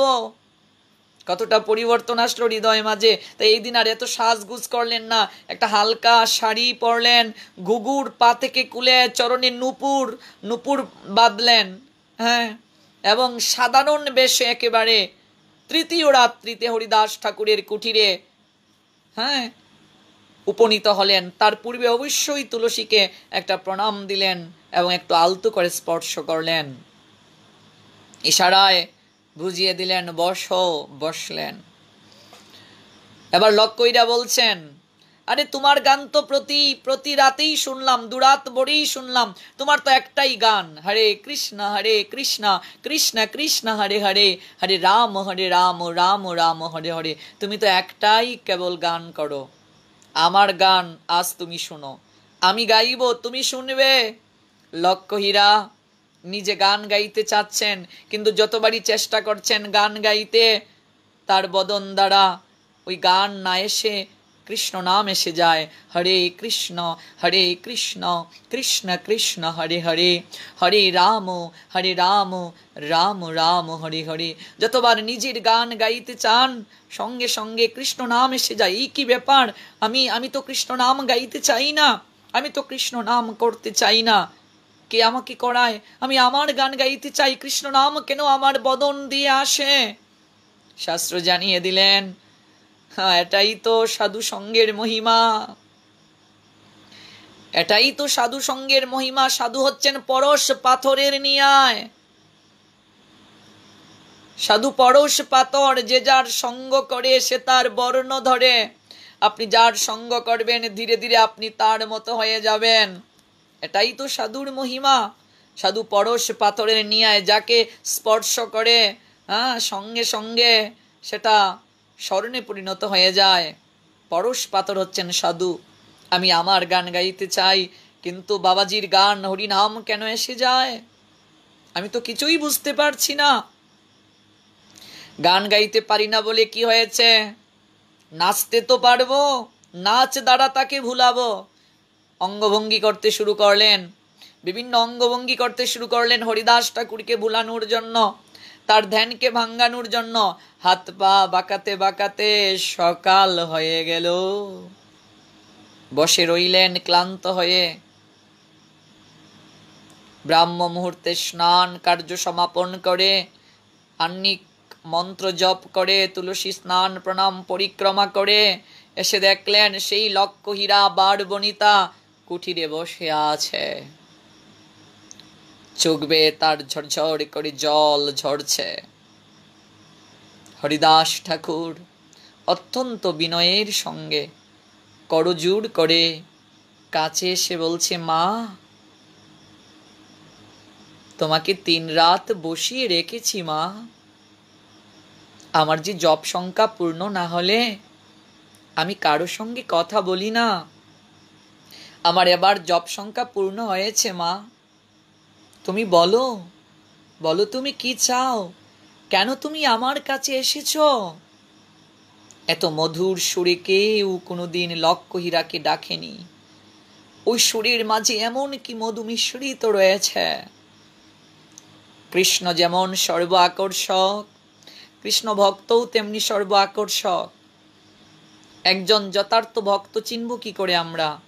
একজন যথার্থ বৈষ্ণব, যথার্থ সাধু, আচরণশীল সাধুকে চিনব কি করে? মনে রাখতে হবে ভক্তবৃন্দ, যার মুখে হরি কথা শুনলে, যার মুখে কৃষ্ণ কথা শুনলে আমার হৃদয়ের মাঝে ধাক্কা লাগে, পরিবর্তন করার ইচ্ছে হয়, নিজেকে পরিবর্তিত হওয়ার একটা বাসনা জাগে, বুঝতে হবে তিনি নিশ্চয়ই আচরণশীল সাধু, নিশ্চয়ই ভজনশীল সাধু। এমনিতে যদি কাউকে আমি বলি, আমার কথাতে পরিবর্তন নাও হতে পারে, কিন্তু একজন ভক্ত যখন বলবে, একজন শুদ্ধ ভক্ত যখন বলবে, একজন শুদ্ধ বৈষ্ণব যখন কাউকে কোনো কথা বলবে, সেই কথাটা সে গুরুত্ব সহকারে গ্রহণ করবে এবং তার মুখের হরি কথা শুনলে জীবন অবশ্যই পরিবর্তন হবেই হবে, হতে বাধ্য, পরিবর্তন হতে বাধ্য। এত মধুর সুরে কেউ কোনোদিন লক্ষ্যহীরাকে ডাকেনি। ওই ডাকের মাঝে, ওই সম্বোধনের মাঝে এমন কি মায়া আছে, এতটা মধু ঝরে পড়ছে যেন প্রতিটা কথায় কথায়, এতটা বিনয়, এতটা মধুর সুরে বললেন, মাতা, আমি তোমাকে 3 রাত বসিয়ে রেখেছি। আমার যে জপ সংখ্যা পূর্ণ না হলে আমি কারো সঙ্গে কথা বলি না। বলো মা, আমার জপ সংখ্যা পূর্ণ হয়েছে, তুমি যা বলবে আমি তাই শুনবো। আমি তোমার ইচ্ছেকে পূরণ করতে চাই, বলো তুমি কি চাও? অবাক হয়ে গেলেন লক্ষ্যহীরা। ছড়ছড় করে তার চোখ বেয়ে অশ্রু ঝরছে, অন্তরটা যেন তার ফেটে যাচ্ছে নিজের প্রতি ঘৃণায়, লজ্জায়। ছি ছি ছি ছি ছি ছি, আমি কতটা পাপী, আমি বেশ্যা। আমি যার সঙ্গে এহেন একটা খারাপ কাজ করতে আসলাম, সেই সাধু আমাকে মা বলে সম্বোধন করলেন। জীবনে তো কারো নিকট থেকে ওই মা ডাকটি শুনতে পাইনি। ওই মা ডাকের মাঝে এমন কি মধু রয়েছে, ওই মা ডাকের মাঝে। তাই লক্ষ্যহীরা আবার বলছেন, কি বললে? আরেকবার বলো, আরেকবার বলো তুমি কি বললে? হরিদাস ঠাকুর বললেন, মা, আমি তোমাকে 3 রাত বসিয়ে রেখেছি। আমার যে জপ সংখ্যা পূর্ণ না হলে আমি কারো সঙ্গে কথা বলি না। আমার জপ সংখ্যা পূর্ণ হয়েছে মা, বলো তুমি কি চাও? তুমি যা বলবে আমি তাই আমি পালন করব। তোমার ইচ্ছেকে আমি পূরণ করতে চাই, বলো তুমি কি চাও? হাউমাউ করে কেঁদে উঠলেন লক্ষ্যহীরা। 2টি চরণ জড়িয়ে ধরে বলছেন, আমায় ক্ষমা করে দাও ঠাকুর। আমি 3 রাত যে ইচ্ছে নিয়ে তোমার কাছে এসেছিলাম, সে কথা মুখে বলাও পাপ ঠাকুর। ওই কথা যদি মুখে আমি উচ্চারণ করি, ওই কথা যদি মুখে আমি উচ্চারণ করি, কত পাপের ভার যে আমাকে বহন করতে হবে। এমনিতেই তো আমি পাপী, সারাটা জীবন পাপ কার্য করেছি। আমি ওই কথা মুখে উচ্চারণ করে আরো পাপী হতে চাই না। মনের কথা মনেই থাক। আমি ধিক্কার দিচ্ছি নিজেকে, আমি এতটা পাপ কার্যে কি করে নিয়োজিত হলাম। আমি এসেছি তোমার চরণে শরণ নিতে ঠাকুর। আমাকে আশ্রয় দাও ঠাকুর, আমাকে আশ্রয় দাও। আমি তোমার চরণে শরণ নিতে এসেছি, আমাকে পথ দেখাও ঠাকুর। আমি যে পাপী, মহাপাপী আমি, আমাকে আশ্রয় দান করো। মারে, মা, আমি সব জানি মা, তোমাকে বলতে হবে না।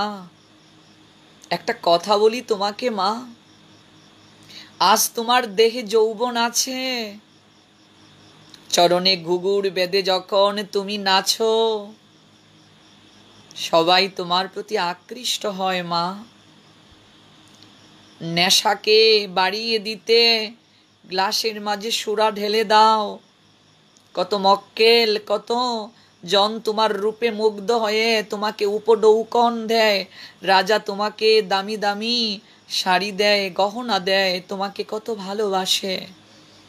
কিন্তু একবার কি ভেবে দেখেছো মা, এই রূপ যৌবন কি চিরকাল থাকবে?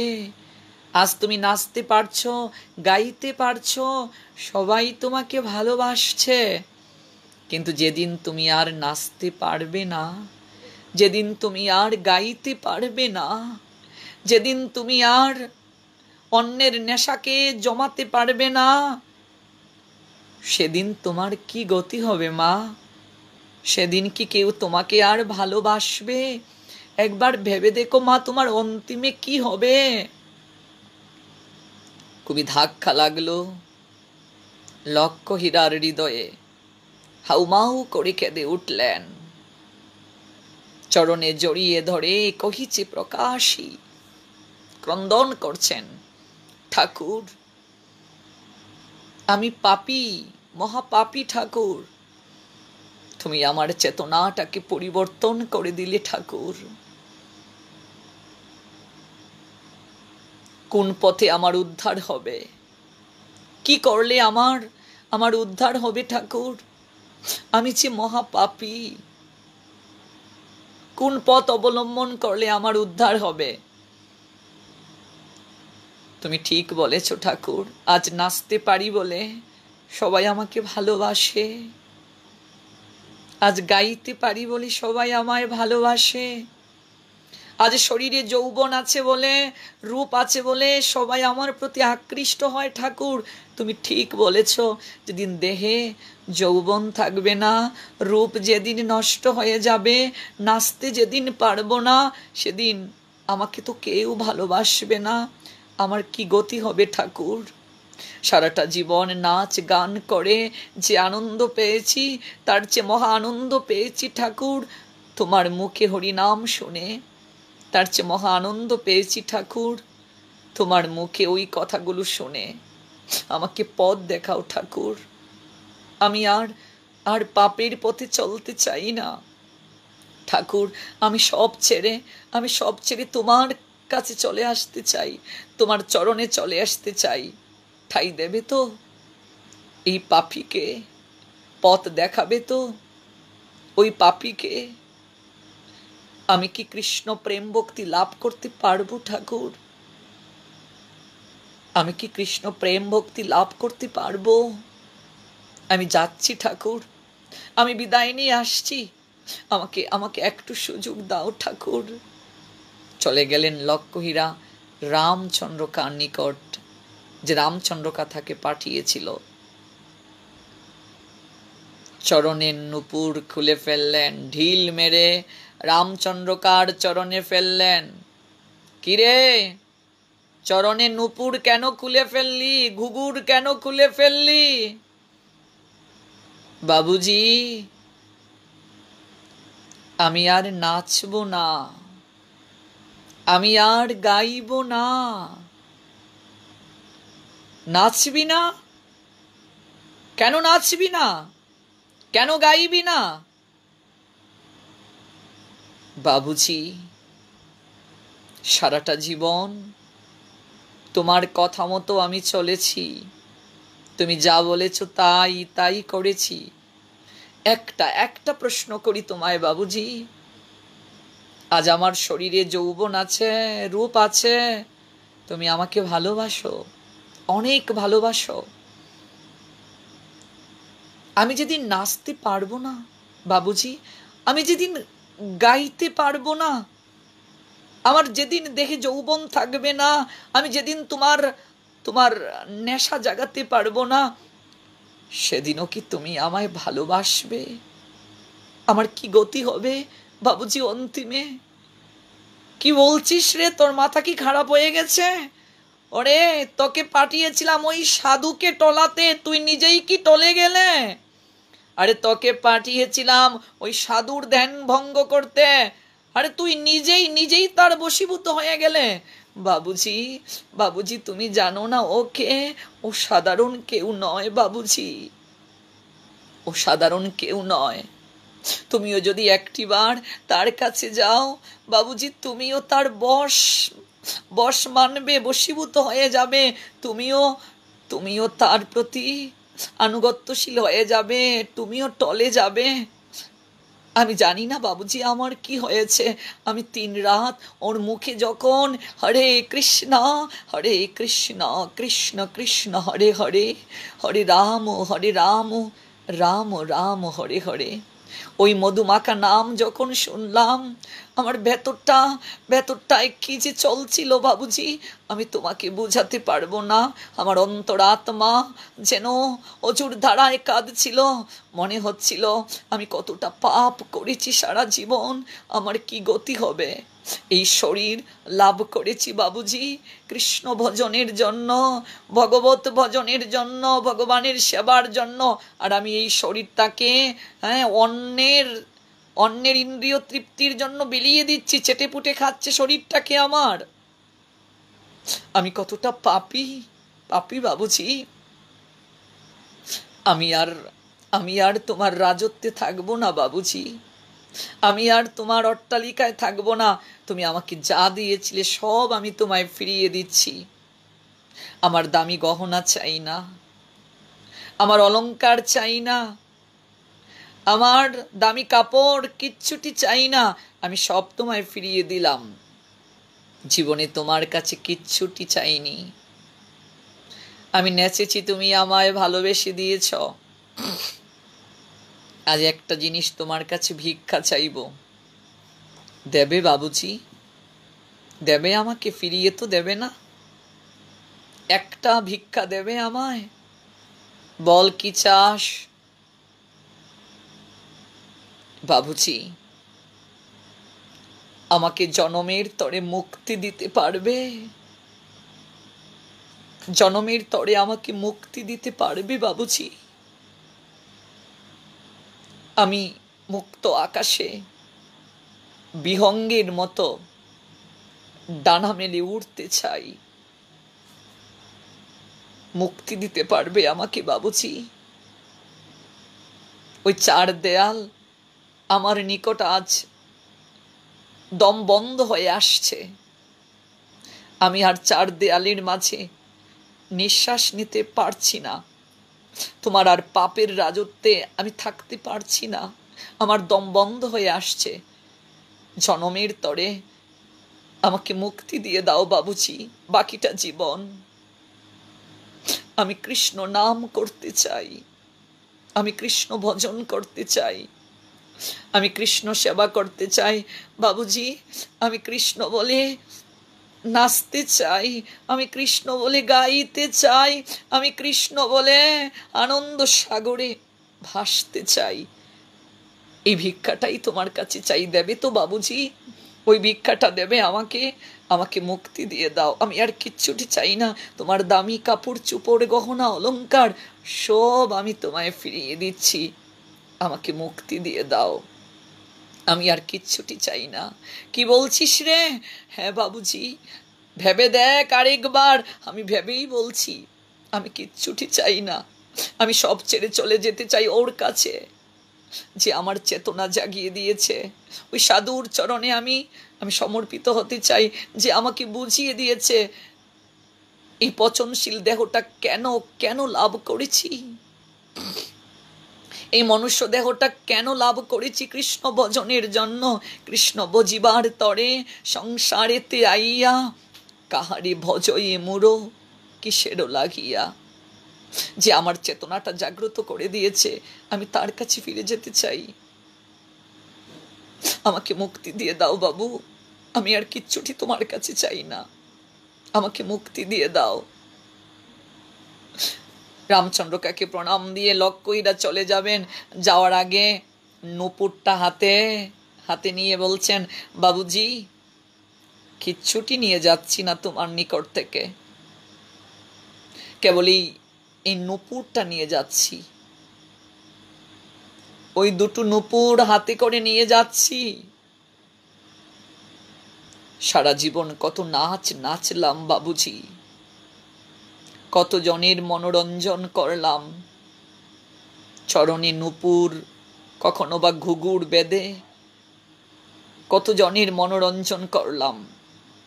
তোমার কাছ থেকে কিছুই নিয়ে যাচ্ছি না, কেবল নূপুরটা নিয়ে যাচ্ছি। ওই চরণে নূপুর আর একদিন শুধু বাঁধব।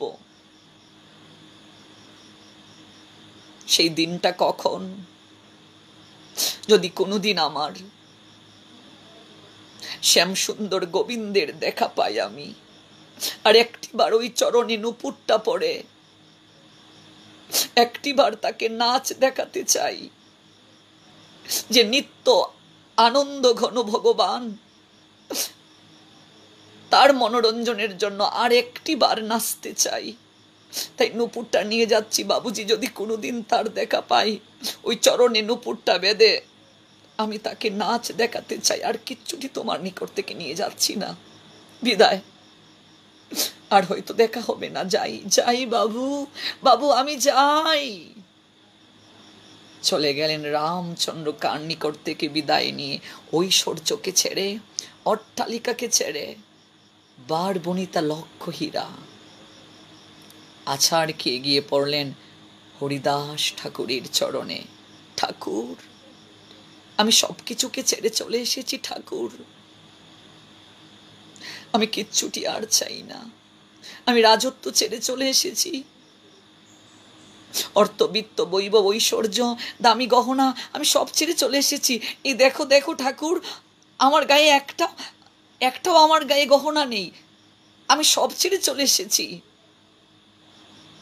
তোমার চরণে কেবল ঠাঁই নিতে। আমায় নাম দাও ঠাকুর, আমায় নাম দাও, আমায় নাম দাও ঠাকুর, আমাকে পরপারের পথ দেখিয়ে দাও। আমি গাইতে চাই, আমি কৃষ্ণ নাম গাইতে চাই, বাকিটা জীবন আমি কৃষ্ণ নাম করতে চাই ঠাকুর, আমি কৃষ্ণ নাম গাইতে চাই। আমাকে নাম দাও ঠাকুর। আমি যে মহাপাপী, আমি মহাপাপী ঠাকুর, আমি মহাপাপী। আমার এই পাপ কি কখনো স্খলন হবে? আমি যে মহাপাপী, আমি সব ছেড়ে চলে এসেছি তোমার চরণে। আমাকে নাম দাও, আমাকে পথ দেখিয়ে দাও। আমি কৃষ্ণ বলে নাচতে চাই, আমি কৃষ্ণ বলে গাইতে চাই। কি করে, কোন উপায়ে আমার এই পাপ স্খলন হবে? হরিদাস বলছেন, ওরে মা, হ্যাঁ, এমন করে কেঁদো না, তুমি এমন করে কেঁদো না।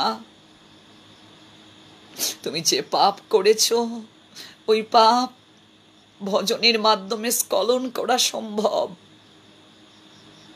তুমি কেবল বসে বসে হরিনাম করো, কৃষ্ণ নাম করো। কৃষ্ণ নামের স্বভাবটা এইরকম যে একবার কৃষ্ণ নাম করে, যে একবার হরিনাম করে, কৃষ্ণের প্রতি তার ভালোবাসা জাগে, হরির প্রতি তার ভালোবাসা জাগে, ভক্তি জাগে। বসে বসে লক্ষ নাম জপ করবে, তুলসীর সেবা করবে, প্রণাম করবে, পরিক্রমা করবে। ওই তুলসী তোমার মাঝে ভক্তি জাগিয়ে দেবে, তার নাম ভক্তি দেবী, তিনি কৃষ্ণ প্রেয়সী, তোমার মাঝে ভক্তি জাগিয়ে দেবে। মা প্রতিদিন চরণ তুলসী সেবা করবে, ওই জপমালা নিয়ে মা বসে বসে লক্ষ নাম জপ করবি। তুই কি পাপ করেছিস রে? এর চেয়ে কঠিন পাপ, পর্বত সম পাপ ধুয়ে মুছে পরিষ্কার হয়ে যায়। ওই কলিযুগের জীবের মহাভাগ্য রে মা, এই যুগে আবির্ভূত হয়েছেন প্রেমের ঠাকুর শ্রী গৌরাঙ্গ। আমাদের কতটা ভাগ্য ভক্তবৃন্দ, একবার ভেবে দেখুন। আমরা কলিহত জীব, যদিও আমরা দুঃখ দুর্দশায় পীড়িত এই যুগের 4 ভাগের মাঝে 3 ভাগই অধর্ম, তথাপি কলিযুগের মানুষের মহান একটা গুণ রয়েছে, ওই যুগেরও একটা মহান গুণ রয়েছে। সেই গুণটা কি? কেউ যদি নামের আশ্রয় গ্রহণ করে, কেউ যদি প্রেমের আশ্রয় গ্রহণ করে, কারণ এমন গৌরাঙ্গ বিনে নাহি আর হেন অবতার হবে কি হয়েছে, হেন প্রেম পরচার দূরমতি অতি পতিত পাষণ্ডী প্রাণী না মারিল যারে, হরি নাম দিয়া হৃদয় শুধিল যাচি গিয়া ঘরে ঘরে। আমার প্রেমের ঠাকুর চৈতন্য মহাপ্রভু এতটা কৃপাময়, কোনো কালে কোনো যুগে যে প্রেমদন তিনি দান করেননি, এই যুগে ভগবান সেই প্রেমদন আমাদেরকে দান করলেন, নামের সঙ্গে প্রেম মিশিয়ে তিনি দিলেন। আমরা যদি বসে বসে কেবল এই নামকে আমরা কীর্তন করি, হরে কৃষ্ণ কৃষ্ণ কৃষ্ণ হরে হরে, হরে রাম রাম রাম হরে হরে, হরে কৃষ্ণ কৃষ্ণ কৃষ্ণ হরে হরে, হরে রাম রাম রাম হরে হরে, হরে কৃষ্ণ কৃষ্ণ কৃষ্ণ হরে হরে, হরে রাম রাম রাম হরে হরে। জপিতে জপিতে হবে প্রেম অঙ্কুর। ওই নাম জপ করতে করতে আমাদের চিত্তরূপ দর্পণ মার্জন হয়ে যাবে, ভবদাবাগ্নি নির্বাপন হয়ে যাবে। এতটা আমরা কৃপা পাবো, এই নামের মাঝে এতটা শক্তি আছে। নাম নামকারী বহুদা নিজ সর্বশক্তি, নামের মাঝে সমস্ত শক্তি অর্পণ করে দিয়ে দিয়েছেন ভগবান। আমাদের কেবল উচিত এই নামকে কীর্তন করা, শ্রবণ করা। কোনো কালের বিচার নেই, কোনো সময়ের বিচার নেই, যে কোনো সময় সেই নাম কীর্তন করা যাবে, শ্রবণ করা যাবে, যে কোনো পরিবেশে, যে কোনো পরিস্থিতিতে। অপবিত্র অবস্থাতেও করা যাবে, পবিত্র বা পবিত্র অবস্থাতেও করা যাবে, সর্ব অবস্থানগত অপিবা সর্ব অবস্থাতেই করা যাবে।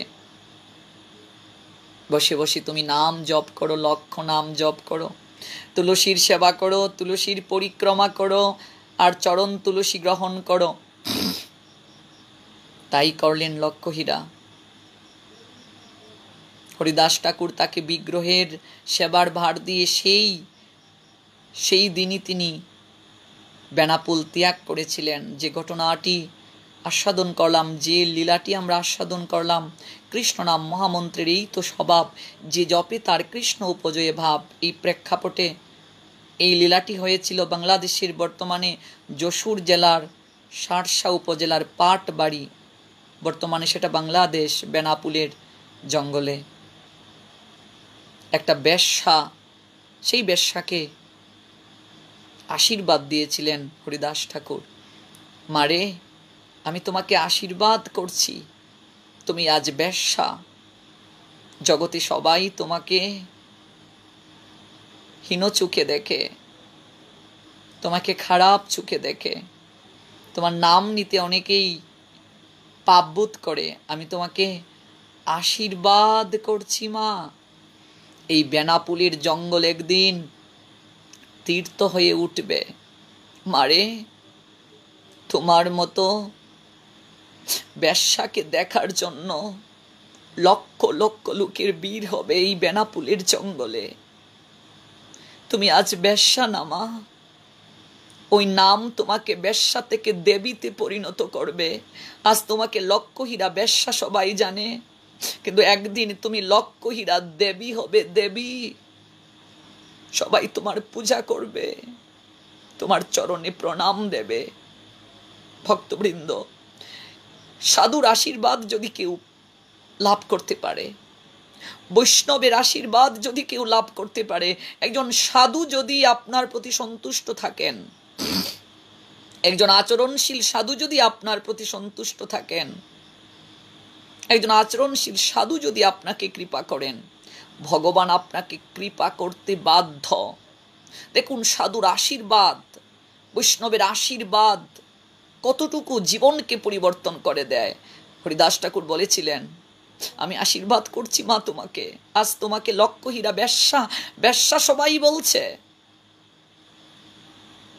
একদিন তোমাকে দেখার জন্য লক্ষ লক্ষ লোকের ভিড় হবে এই বেনাপুলের জঙ্গলে। ওই বেনাপুলের জঙ্গল একদিন তীর্থ হয়ে যাবে মা, তীর্থক্ষেত্র হবে। তোমাকে দেবী রূপে সবাই প্রণাম দেবে। মারে, জীবনে মরণে নাম থেকে বিস্মৃত হবে না। ওই নাম বসে বসে জপ করবি মা, দেখবি একদিন নামই স্বয়ং তোমাকে নিতে আসবে। ওই নাম বসে বসে জপ করবে মা, স্বয়ং নামই একদিন তোমাকে হাত ধরে ভবনদী পার করে দেবে মা। কতটা আশীর্বাদ করেছিলেন হরিদাস ঠাকুর লক্ষ্মীহীরা বেশ্যাকে। একজন প্রকৃত সাধু যদি কাউকে আশীর্বাদ করে, একজন প্রকৃত সাধুর আচরণশীল সাধুর কৃপা যদি কেউ লাভ করতে পারে, জগতের বুকে তার আর কোনো কিছু পাওয়ার বাকি থাকে না। এই জন্য সম্পর্ক যদি কারো সঙ্গে করতে হয়, ভক্তের সঙ্গে সম্পর্ক করুন। ভালো যদি কাউকে বাসতে হয়, সাধুকে ভালোবাসুন, বৈষ্ণবকে ভালোবাসুন, ভক্তকে ভালোবাসুন। প্রহ্লাদ মহারাজ নৃসিংহদেবের কাছে প্রার্থনা করেছিলেন, প্রভু, জগতে সবাই অনিত্য বিষয়ের প্রতি আকৃষ্ট থাকে, মোহিত থাকে। আমি যদি কারো প্রতি মোহিতই হই, তোমার ভক্তের প্রতি যেন মোহিত হতে পারি। তোমাকে যারা ভালোবাসে তাদের প্রতি যেন আমি আকৃষ্ট হতে পারি, তাদের প্রতি আমি মোহিত যেন হতে পারি। আর তোমার ভক্তের প্রতি যদি আমি মোহিত হতে পারি, আমি পক্ষান্তরে তোমার প্রতি মোহিত থাকব। কারণ তোমার ভক্ত সর্বদা তোমাকে ভালোবাসার শিক্ষা আমাকে দেবে। আপনি যদি সাধুর সঙ্গে চলেন, আপনি ধীরে ধীরে সাধু হতে বাধ্য। আপনি যদি চোরের সঙ্গে চলেন, আপনি ধীরে ধীরে চোর হতে বাধ্য। কারণ যে যার সঙ্গ করে সে তার বর্ণ ধরে। আমরা যার সঙ্গ করব, আমরা ধীরে ধীরে তার মতো হয়ে যাব। যে যার সঙ্গ করে সে তার বর্ণ ধরে। তাই সঙ্গ সংস্কার প্রয়োজন। সঙ্গ কার করছি, এটা খুবই গুরুত্বপূর্ণ একটা বিষয়। অভিভাবকদের ভাবতে হবে, আমার সন্তান কার সঙ্গে চলছে, তার বন্ধু বান্ধব ওরা কেমন, ওদের আচার ব্যবহার কেমন, ওদের চরিত্র কেমন। আপনার সন্তান যার সঙ্গে চলবে, আপনার সন্তানের ভবিষ্যৎ কিন্তু নির্ধারিত হয়ে যাবে, তার মতো সে ধীরে ধীরে হয়ে যাবে। প্রহ্লাদ মহারাজ প্রার্থনা করেছিলেন ভগবানের কাছে, সংসারে অনিত্যের প্রতি আমরা মোহিত হই, আকৃষ্ট হই, কাঁদি। যদি কারো প্রতি মোহিতই হতে হয়, তোমার ভক্তের প্রতি যেন মোহিত হতে পারি। কারো প্রতি যদি আকৃষ্ট হতে হয়, তোমার ভক্তের প্রতি যেন আকৃষ্ট হতে পারি। তোমার ভক্তের প্রতি যদি আকৃষ্ট হতে পারি, মোহিত হতে পারি, তোমার ভক্ত তোমাকে ভালোবাসতে শিক্ষা দেবে। প্রতিটা মুহূর্তে তোমার প্রতি ভালোবাসা কি করে জাগবে, ওই শিক্ষাটা আমাকে হৃদয় মাঝে জাগ্রত করে দেবে। তাই আমাদেরও ভক্তবৃন্দ সাধুর প্রতি মমত্ববোধ রাখা প্রয়োজন, ভালোবাসা রাখা প্রয়োজন, তার প্রতি ভক্তি রাখা প্রয়োজন। ভগবান নিজেও বলছেন, আমারই ভজিবার যারা আছে অবিলাস, সে ভজুক আমার মঙ্গল প্রিয় দাস। আমাকে যদি ভজনা করার কারো ইচ্ছে থাকে, প্রথমে তাকে ভজনা করুক। কাকে? যে আমার মঙ্গল প্রিয় দাস। একজন প্রকৃত সাধুর কৃপা যদি কেউ পেতে পারে, একজন আচরণশীল ভক্তের কৃপা যদি কেউ পেতে পারে, সে ভগবানের কৃপা পেতে বাধ্য। ভগবান তাকে কৃপা অবশ্যই করবেন। আমরা অযাচিত ভাবেও যেন সাধুর চরণে অপরাধ না করি। বৈষ্ণবের চরণে যদি অপরাধ করা হয়, তাহলে যতটুকু ভক্তি আছে, এমনিতেই তো কলিযুগের মানুষ আমরা, ভক্তি একেবারে কম, ভক্তি নেই বললেই চলে। আমরা যদি সাধুর চরণে অপরাধ করি, এমনিতেই ভক্তি নেই, যতটুকু ভক্তি আছে সেই ভক্তিটাও আমাদের নষ্ট হয়ে যাবে। বৈষ্ণবেতে হয় যদি ক্ষুদ্র অপরাধ, কোটি কোটি ভজনেতে পড়ে যায় বাদ। বৈষ্ণব চরণে যদি আমরা অপরাধ করি, বৈষ্ণব চরণে যদি আমরা অপরাধ করি, তাহলে ধীরে ধীরে আমাদের ভক্তি লতার বীজ শুকিয়ে যাবে। ভক্তির বীজ কখনো অঙ্কুরিত হবে না, কখনো পল্লবিত হবে না, কখনো পুষ্পিত হবে না। তাই সাবধান, বৈষ্ণব চরণে যেন অপরাধ না হয়, সাধুর চরণে যেন অপরাধ না হয়। কি দরকার আছে নিন্দা করার? আমি একজনকে কেন নিন্দা করব? কি দরকার আছে আমার তাকে নিন্দা করার? তার যদি ভালো গুণটা গ্রহণ করতে না পারি, হ্যাঁ, তার নিন্দা করার কি প্রয়োজন আছে? আমি যে তার নিন্দা করছি, একবার আমি কম্পেয়ার করি তো, আমি তার মতো হতে পেরেছি কি? একজন সাধুকে যে আমি নিন্দা করছি, একজন সাধুকে যে আমি কটূক্তি করছি, তার যে ভুলগুলো ধরছি, আমি তার সঙ্গে নিজেকে একটু কম্পেয়ার করে দেখি যে আমি কি তার জায়গায় যেতে পেরেছি? তাহলে আমি কেন করে নিজে অপরাধী হচ্ছি? কেন আমি অপরাধের বোঝা স্কন্ধে চাপাচ্ছি? আমি তো সে যে আচরণগুলো করে, আমি তো তার 100 ভাগের 1 ভাগও করছি না। তাহলে আমি কেন অযথা অপরাধ করব? সাধুর চরণে যদি অপরাধ করা হয়, শাস্ত্র বলছেন ভক্তি জীবন একটা ফুলের বাগান, সাধুর চরণে অপরাধ হচ্ছে পাগলা হাতির ন্যায়। কেউ যদি সাধুর চরণে অপরাধ করে, বৈষ্ণব চরণে অপরাধ করে, সে যদি ভক্তি যাজনে প্রবৃত্ত হয়, মুহূর্তের মাঝে সেই বৈষ্ণব চরণে অপরাধ করার কারণে, সাধুর চরণে অপরাধ করার কারণে পাগলা হাতি মুহূর্তের মাঝে ভক্তি জীবনের সমস্ত বৃক্ষকে লণ্ডভণ্ড করে দেয়। আবারও বলছি, সাবধান হতে হবে, সাধুর চরণে যেন আমরা অপরাধ না করি। তাকে যদি আমরা সহযোগিতা করতে না পারি, কেটে পড়ব। সমালোচনা যেন না করি। সমালোচনা যত করব, তত নিজের নিম্নগতি হবে, অধপতিত হব আমি। কি প্রয়োজন আছে সমালোচনা করে অধপতিত হওয়ার? তাই সাধুকে আমাদের ভালোবাসতে হবে। মনে রাখতে হবে, সাধু ভগবানের প্রাণ, বৈষ্ণব ভগবানের কাছের জন। গোবিন্দ বলেন, মম বৈষ্ণব পরাণ, বৈষ্ণব হৃদয়ে সদা মুই করি বিশ্রাম। ভগবান বলছেন, একজন সাধু, একজন বৈষ্ণব আমার প্রাণ। আর প্রাণ ছাড়া কি দেহ বাঁচে? আপনারাই বলুন, প্রাণ যদি না থাকে দেহের কোনো মূল্য আছে? প্রাণ না থাকলে তো দেহের কোনো মূল্য নেই। প্রাণ ছাড়া কখনো দেহ বাঁচে না, দেহের কোনো মূল্য নেই, ভ্যালুলেস বডি। একজন সাধু, একজন বৈষ্ণব হচ্ছেন ভগবানের প্রাণ। ভগবান নিজ মুখে বলছেন, গোবিন্দ বলেন, মম বৈষ্ণব পরাণ, বৈষ্ণব হৃদয়ে সদা মুই করি বিশ্রাম। প্রতি জন্মে করি আশা তব চরণের ধুলি, নরোত্তম দাস মাগে আপনার বলি। নরোত্তম দাস ঠাকুর সাধুর চরণ দুলি প্রতিটা জন্মে জন্মে প্রার্থনা করেছেন। আপনি চিন্তা করে দেখুন, একজন সাধুর কি স্বার্থ, একজন বৈষ্ণবের স্বার্থটা কি? তার কি স্বার্থ আছে? সে দাঁড়ে দাঁড়ে যাচ্ছে, গিয়ে আমাদেরকে বলছে একাদশী পালন করো, হরিনাম জপ করো, একটু গীতাটা অধ্যয়ন করো। তার কি স্বার্থ আছে? এই যে অসংখ্য ভক্তবৃন্দ এখন দেখতে পাচ্ছি, ইস্কন বলুন, গৌড়ীয় মঠ বলুন, বিভিন্ন সোসাইটির, রাধাকুণ্ড কিংবা বৃন্দাবনের অনেক বৈষ্ণবেরা অনলাইনে নিজের এমবি ফুরিয়ে, নিজের টাকা ফুরিয়ে আমাদেরকে পাঠ শোনাচ্ছে। তার কি স্বার্থ? হ্যাঁ, এই লকডাউনের তো সবারই অবস্থা খারাপ। নিজের টাকা ফুরিয়ে, নিজের মোবাইলের এমবি খরচ করে আমাদেরকে পাঠ শোনাচ্ছে, কৃষ্ণ কথা শোনাচ্ছে,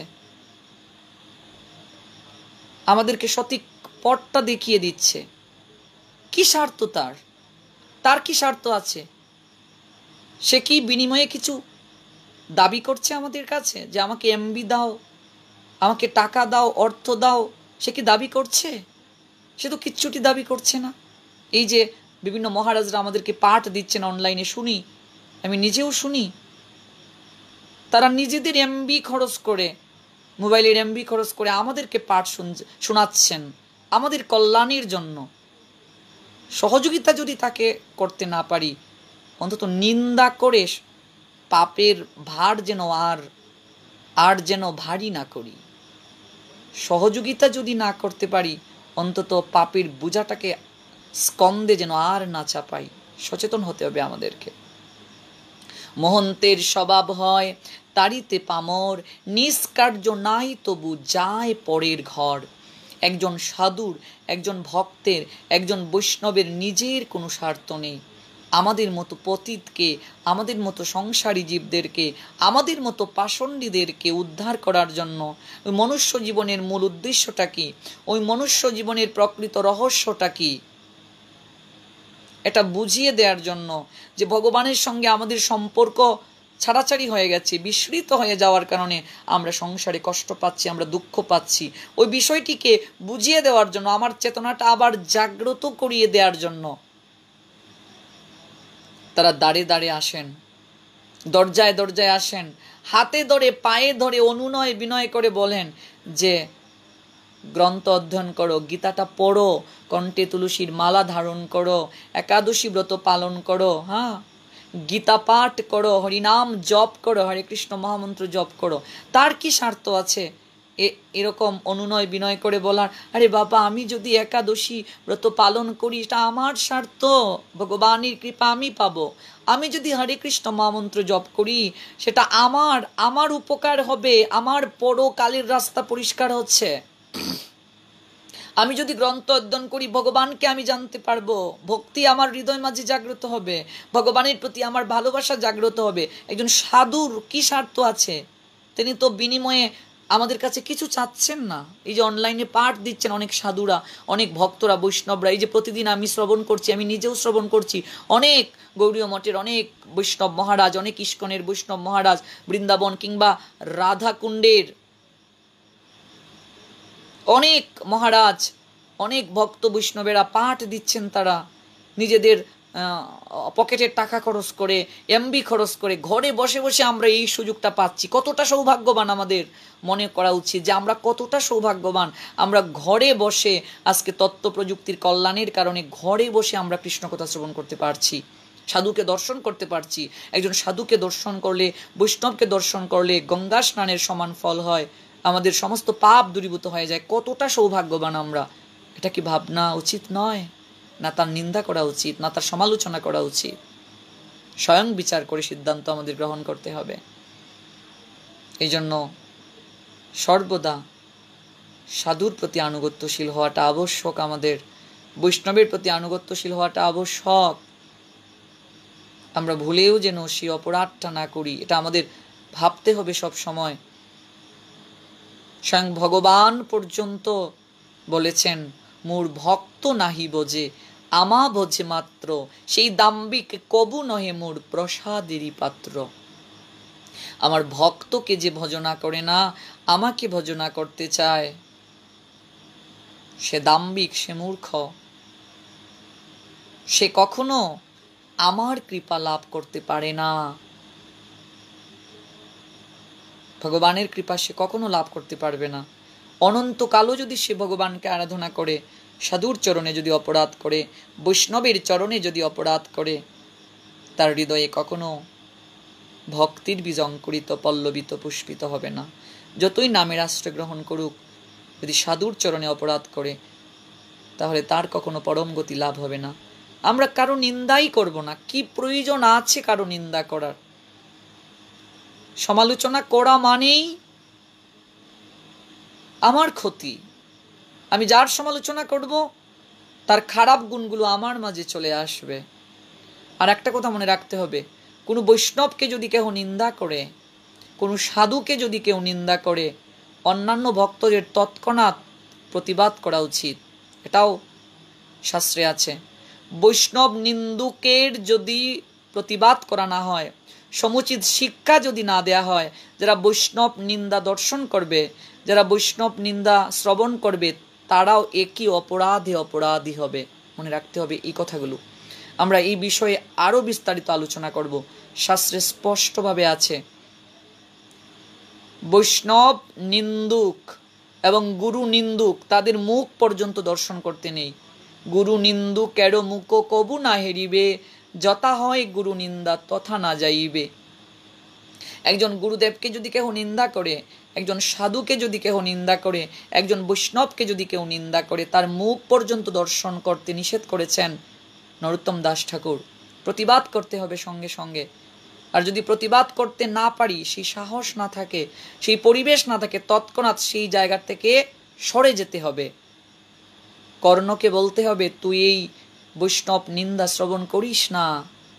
মনকে বলতে হবে, ধাবিত হোস না সেই পথে। এতটা সহজ ভক্তি লাভ করা। আমরা এত এত হরিনাম করছি, তথাপি আমাদের মাঝে প্রেম জাগছে না কেন, ভক্তি জাগছে না কেন? তার কারণ হচ্ছে আমরা হরিনামও করছি, আমরা অপরাধও করছি, আমরা দুধও খাচ্ছি, মদও খাচ্ছি, যার কারণে আমাদের কৃপা হচ্ছে না।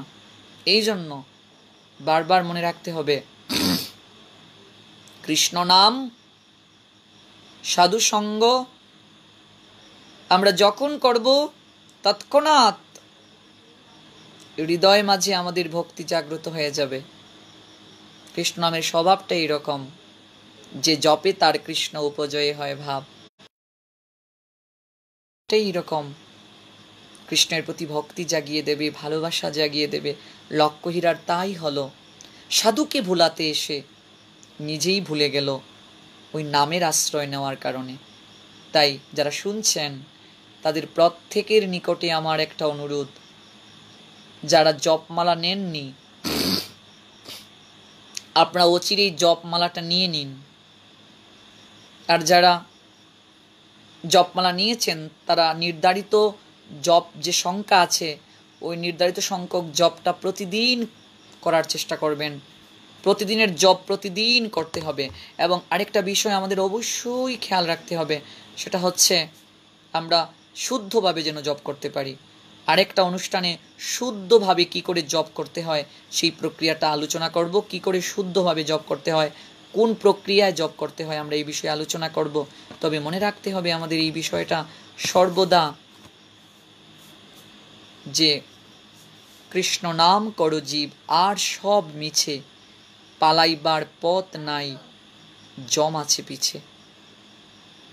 কৃষ্ণ নাম আমাদের অবশ্যই করতে হবে প্রতিদিন।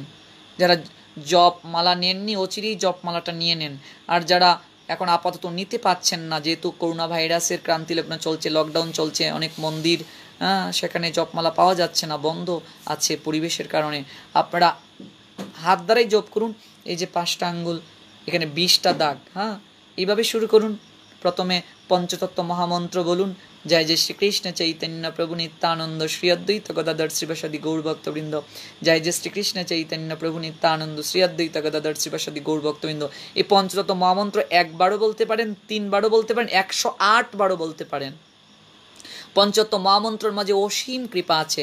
আপনি 108বার পঞ্চতত্ত্ব মহামন্ত্র করে নেবেন, জয় জয় শ্রীকৃষ্ণ চৈতন্য প্রভু নিত্যানন্দ শ্রী অদ্বৈত গদাধর শ্রীবাসাদি গৌরভক্তবৃন্দ। এইভাবে যখন এইখানে আসবে 20বার হবে, তারপর আরেকবার, এইভাবে 5 20 100, তারপর আরো 8বার, 108বার। ঠিক আছে? তারপর আপনি হরে কৃষ্ণ মহামন্ত্র করতে পারেন। আপাতত জপমালা যদি না নিয়েও থাকেন বা পরিবেশ পাচ্ছেন না এখন জপমালা নেওয়ার, তাহলে কি করবেন? হাত দ্বারাই জপ করবেন। কথা দেন ভক্তবৃন্দ আমার কাছে, যারা জপমালা নেননি বা জপমালা নেই, কথা দেন আজ লাইভে যে হাত দ্বারা হলেও জপ করবেন। প্রতিদিন 4 মালা অন্তত করুন। যারা করছেন না, আর যারা করছেন অবশ্যই তাদেরকে সুস্বাগতম, তাদের চরণে দণ্ডবোধ প্রণাম। যারা করছেন না তারা কথা দেন যে প্রতিদিন 4 মালা হলেও করবেন। এটা আত্মার খাবার। 4 মালা জপ করতে মাত্র 30 মিনিট সময় লাগে। প্লিজ আপনাদের চরণে আমি অনুনয় করে বলছি, জপ করুন, সুখী থাকুন।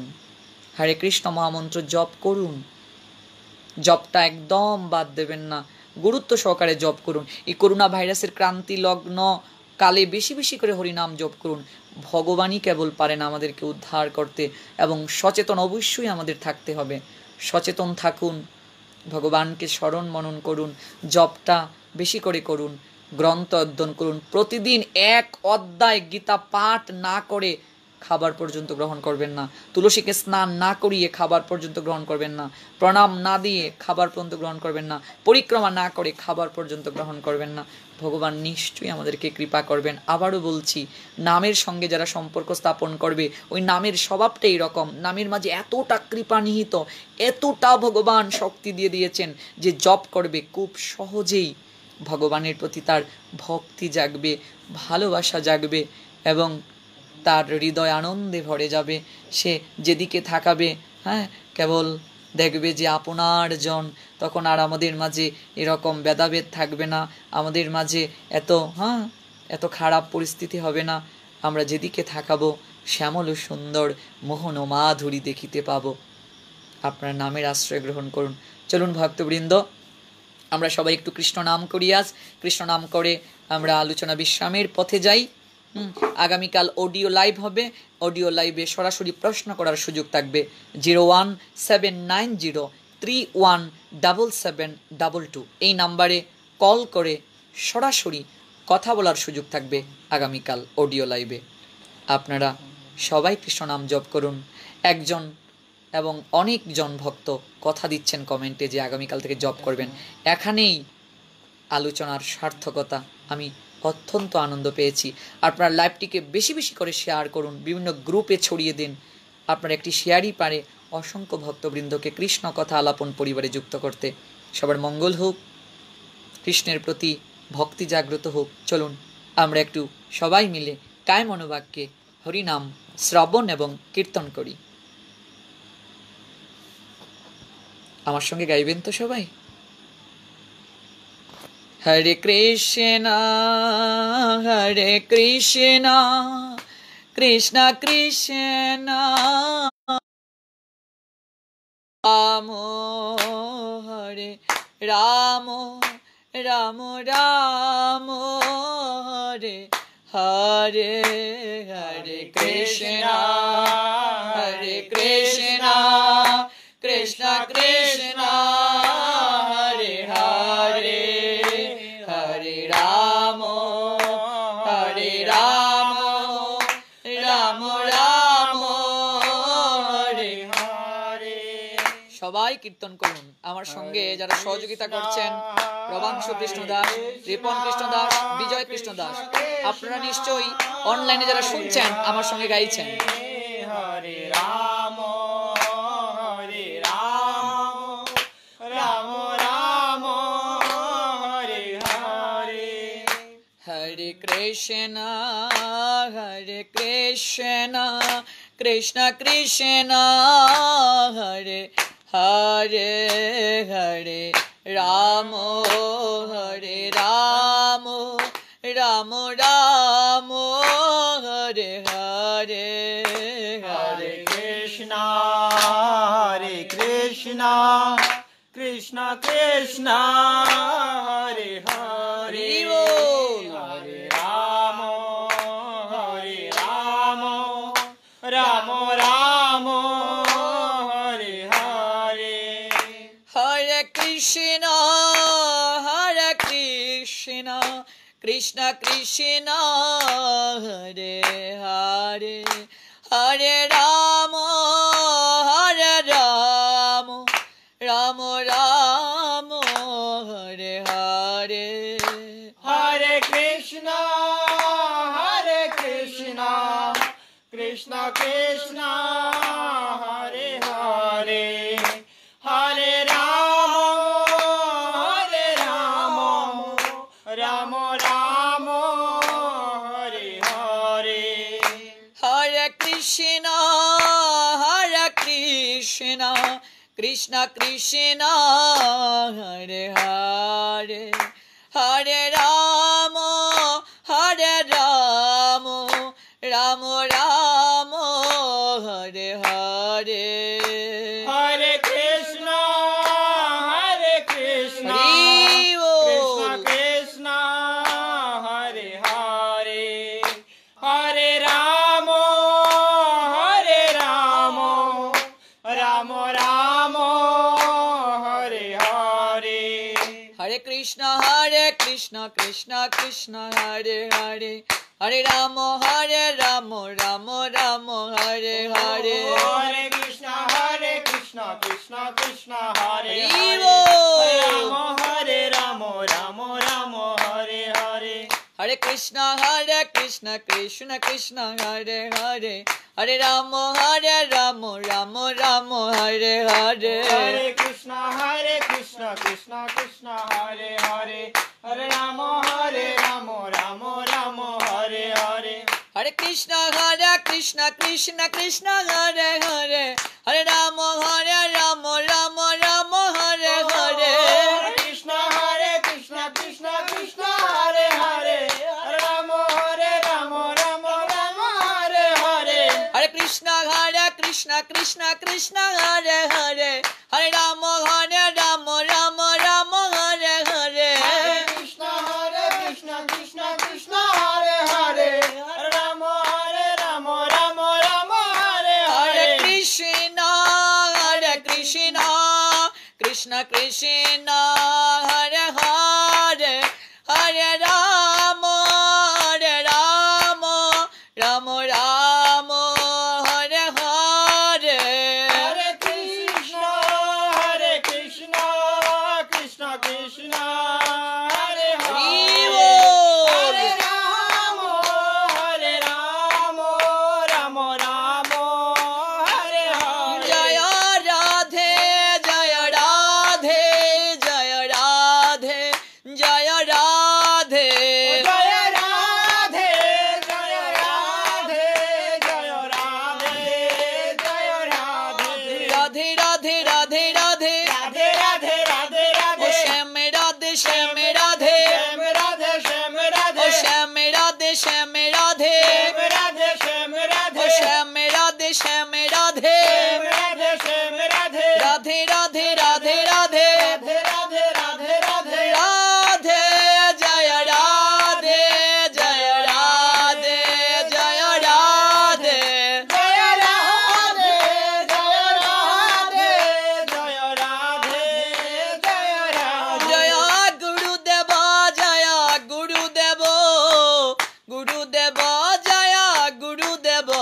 Jaya Gurudeva Gurudeva Gurudeva Jaya Gurudeva Jaya Param Gurudev Jaya Param Gurudev Param Gurudev Jaya Param Gurudev Jaya Param Gurudev Jaya Param Gurudev Param Gurudev Jaya Param Gurudev Jaya Prabhupada Jaya Prabhupada Prabhupada Jaya Prabhupada Jaya Prabhupada Jaya Prabhupada Prabhupada Jaya Prabhupada Jaya Prabhupada Jaya Prabhupada Bhakti Siddhanta Saraswati Thakur Prabhupada Nitai Gaura Hari Bol Hari Bol Hari Bol Hari Bol Nitai Gaur Hari Bol Hari Bol Hari Bol Hari Bol Nitai Nitai Nitai Nitai Nitai Nitai Nitai Nitai Nitai Nitai Nitai Nitai Gaura Hari Bol Hari Bol Hari Bol Hari Bol Nitai Gaura Hari Bol Hari Bol Hari Bol Hari जय जय गुरु गौरांग गांधार्विक श्री गिरिधारी की जय। जय श्री कृष्ण चैतन्य महाप्रभु की जय। श्रीमन नित्यानंद प्रभु की जय। श्री अद्वैत प्रभु की जय। गदाधर पंडित की जय। श्री वासाचार्य की जय। वृंदा देवी की जय। अस्मदीय गुरुदेव ओम विष्णुपाद भक्ति प्रपन्न ज्योति गोस्वामी की जय। नित्यलीलाय प्रविष्ट परम गुरुदेव श्री श्रील भक्ति कुसुम श्रमण गोस्वामी महाराज की जय। जगत गुरु प्रभुपाद भक्ति सिद्धांत सरस्वती ठाकुर की जय। अवधूत कुल चूड़ामणि श्री गौर किशोर दास बाबाजी महाराज की जय। सच्चिदानंद भक्ति विनोद ठाकुर महाशय की जय। वैष्णव सार्वभौम सिद्ध बाबा जगन्नाथ दास बाबाजी महाराज की जय। ऑनलाइन कृष्ण कथा श्रवणकारी भक्तवृंद की जय। ऑनलाइन कृष्ण कथा श्रवणकारी भक्तवृंदेर आपन आपन गुरु महाराज की जय। भक्तवृंद এই কৃষ্ণ কথা আলাপনে যুক্ত হয়ে যারা শ্রবণ করেছেন এই অপ্রাকৃত কথামৃতে অবগাহিত হয়ে যদি কারো হৃদয় মাঝে কিঞ্চিত নিত্য আনন্দ জাগ্রত হয়, তার সম্পূর্ণ ক্রেডিট, তার সম্পূর্ণ কৃতিত্ব আমার গুরুদেব ভক্তি প্রপন্ন জ্যোতি গোস্বামী গুরু মহারাজের। উনি জয়যুক্ত হন। ওনার মতো সৎ গুরুদেবের চরণাশ্রিত হতে পেরেছি বলে উনি ওনার ভজনকে ক্ষতি সাধিত করে আমার মতো পতিত পামর সংসারী বদ্ধ মূর্খকে এই ভজন জগতে প্রবেশ করার শিক্ষা এবং দীক্ষায় উনি আমাকে এগিয়ে দিয়েছেন বলে আপনাদের মতো ভক্ত বৈষ্ণবের চরণধুলি নেওয়ার সুযোগ পেয়েছি। তাই আমার অস্মদীয় শ্রী গুরুদেব এবং গুরু পরম্পরা তাদের চরণ বন্দনা করছি। এই লাইভের মাধ্যমে আমার গুরুদেবের চরণে পূর্ণভাবে আশ্রয় গ্রহণ করছি।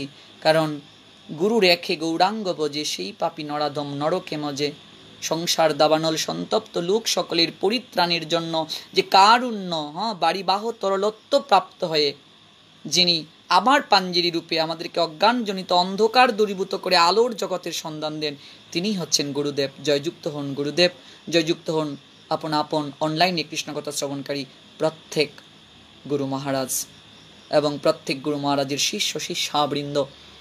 এই করোনা ভাইরাসের ক্রান্তি লগ্নে আমরা সবাই যেন সচেতন থাকি, আমরা যেন সরকারের যে আইনগুলো সেগুলো মেনে চলার চেষ্টা করি। অবশ্যই ঘন ঘন হাত ধুতে হবে, জনসমাগম এড়িয়ে চলতে হবে আমাদেরকে, এবং মাস্ক ব্যবহার করতে হবে। আমরা যেন রোগ প্রতিরোধ ক্ষমতা বাড়ানোর জন্য যে সকল খাবার আছে, সুষম খাবার, কাঁচা ফলমূল, তাছাড়া সবজি, এগুলো বেশি করে খাবো। কালিজিরা, মধু, লবঙ্গ, এলাচি, এগুলো অবশ্যই আমাদের খাদ্য তালিকায় রাখতে হবে। আর প্রতিদিন অবশ্যই চেষ্টা করবেন গরম জলে একটু লেবুর রস দিয়ে লবণ দিয়ে কুলি করার জন্য, এবং গরম জল বেশি করে খাওয়ার জন্য। এই করোনা ভাইরাসের ক্রান্তি লগ্নে সচেতনতাই পারে, এবং কৃষ্ণ চিন্তনে মনকে আমরা যখন যুক্ত রাখব, এই সকল প্রক্রিয়াই পারে আমাদেরকে করোনা ভাইরাসের আক্রমণ থেকে রক্ষা করতে। ভগবান শ্রী গোবিন্দ যেন অচিরেই এই ভাইরাস থেকে আমাদেরকে মুক্তি প্রদান করেন, আবার যেন পৃথিবী সজীব হয়ে ওঠে, আমরা যেন প্রাণ খুলে আড্ডা দিতে পারি, সাধু সঙ্গ করতে পারি, একে অপরকে জড়িয়ে ধরতে পারি, আলিঙ্গন করতে পারি,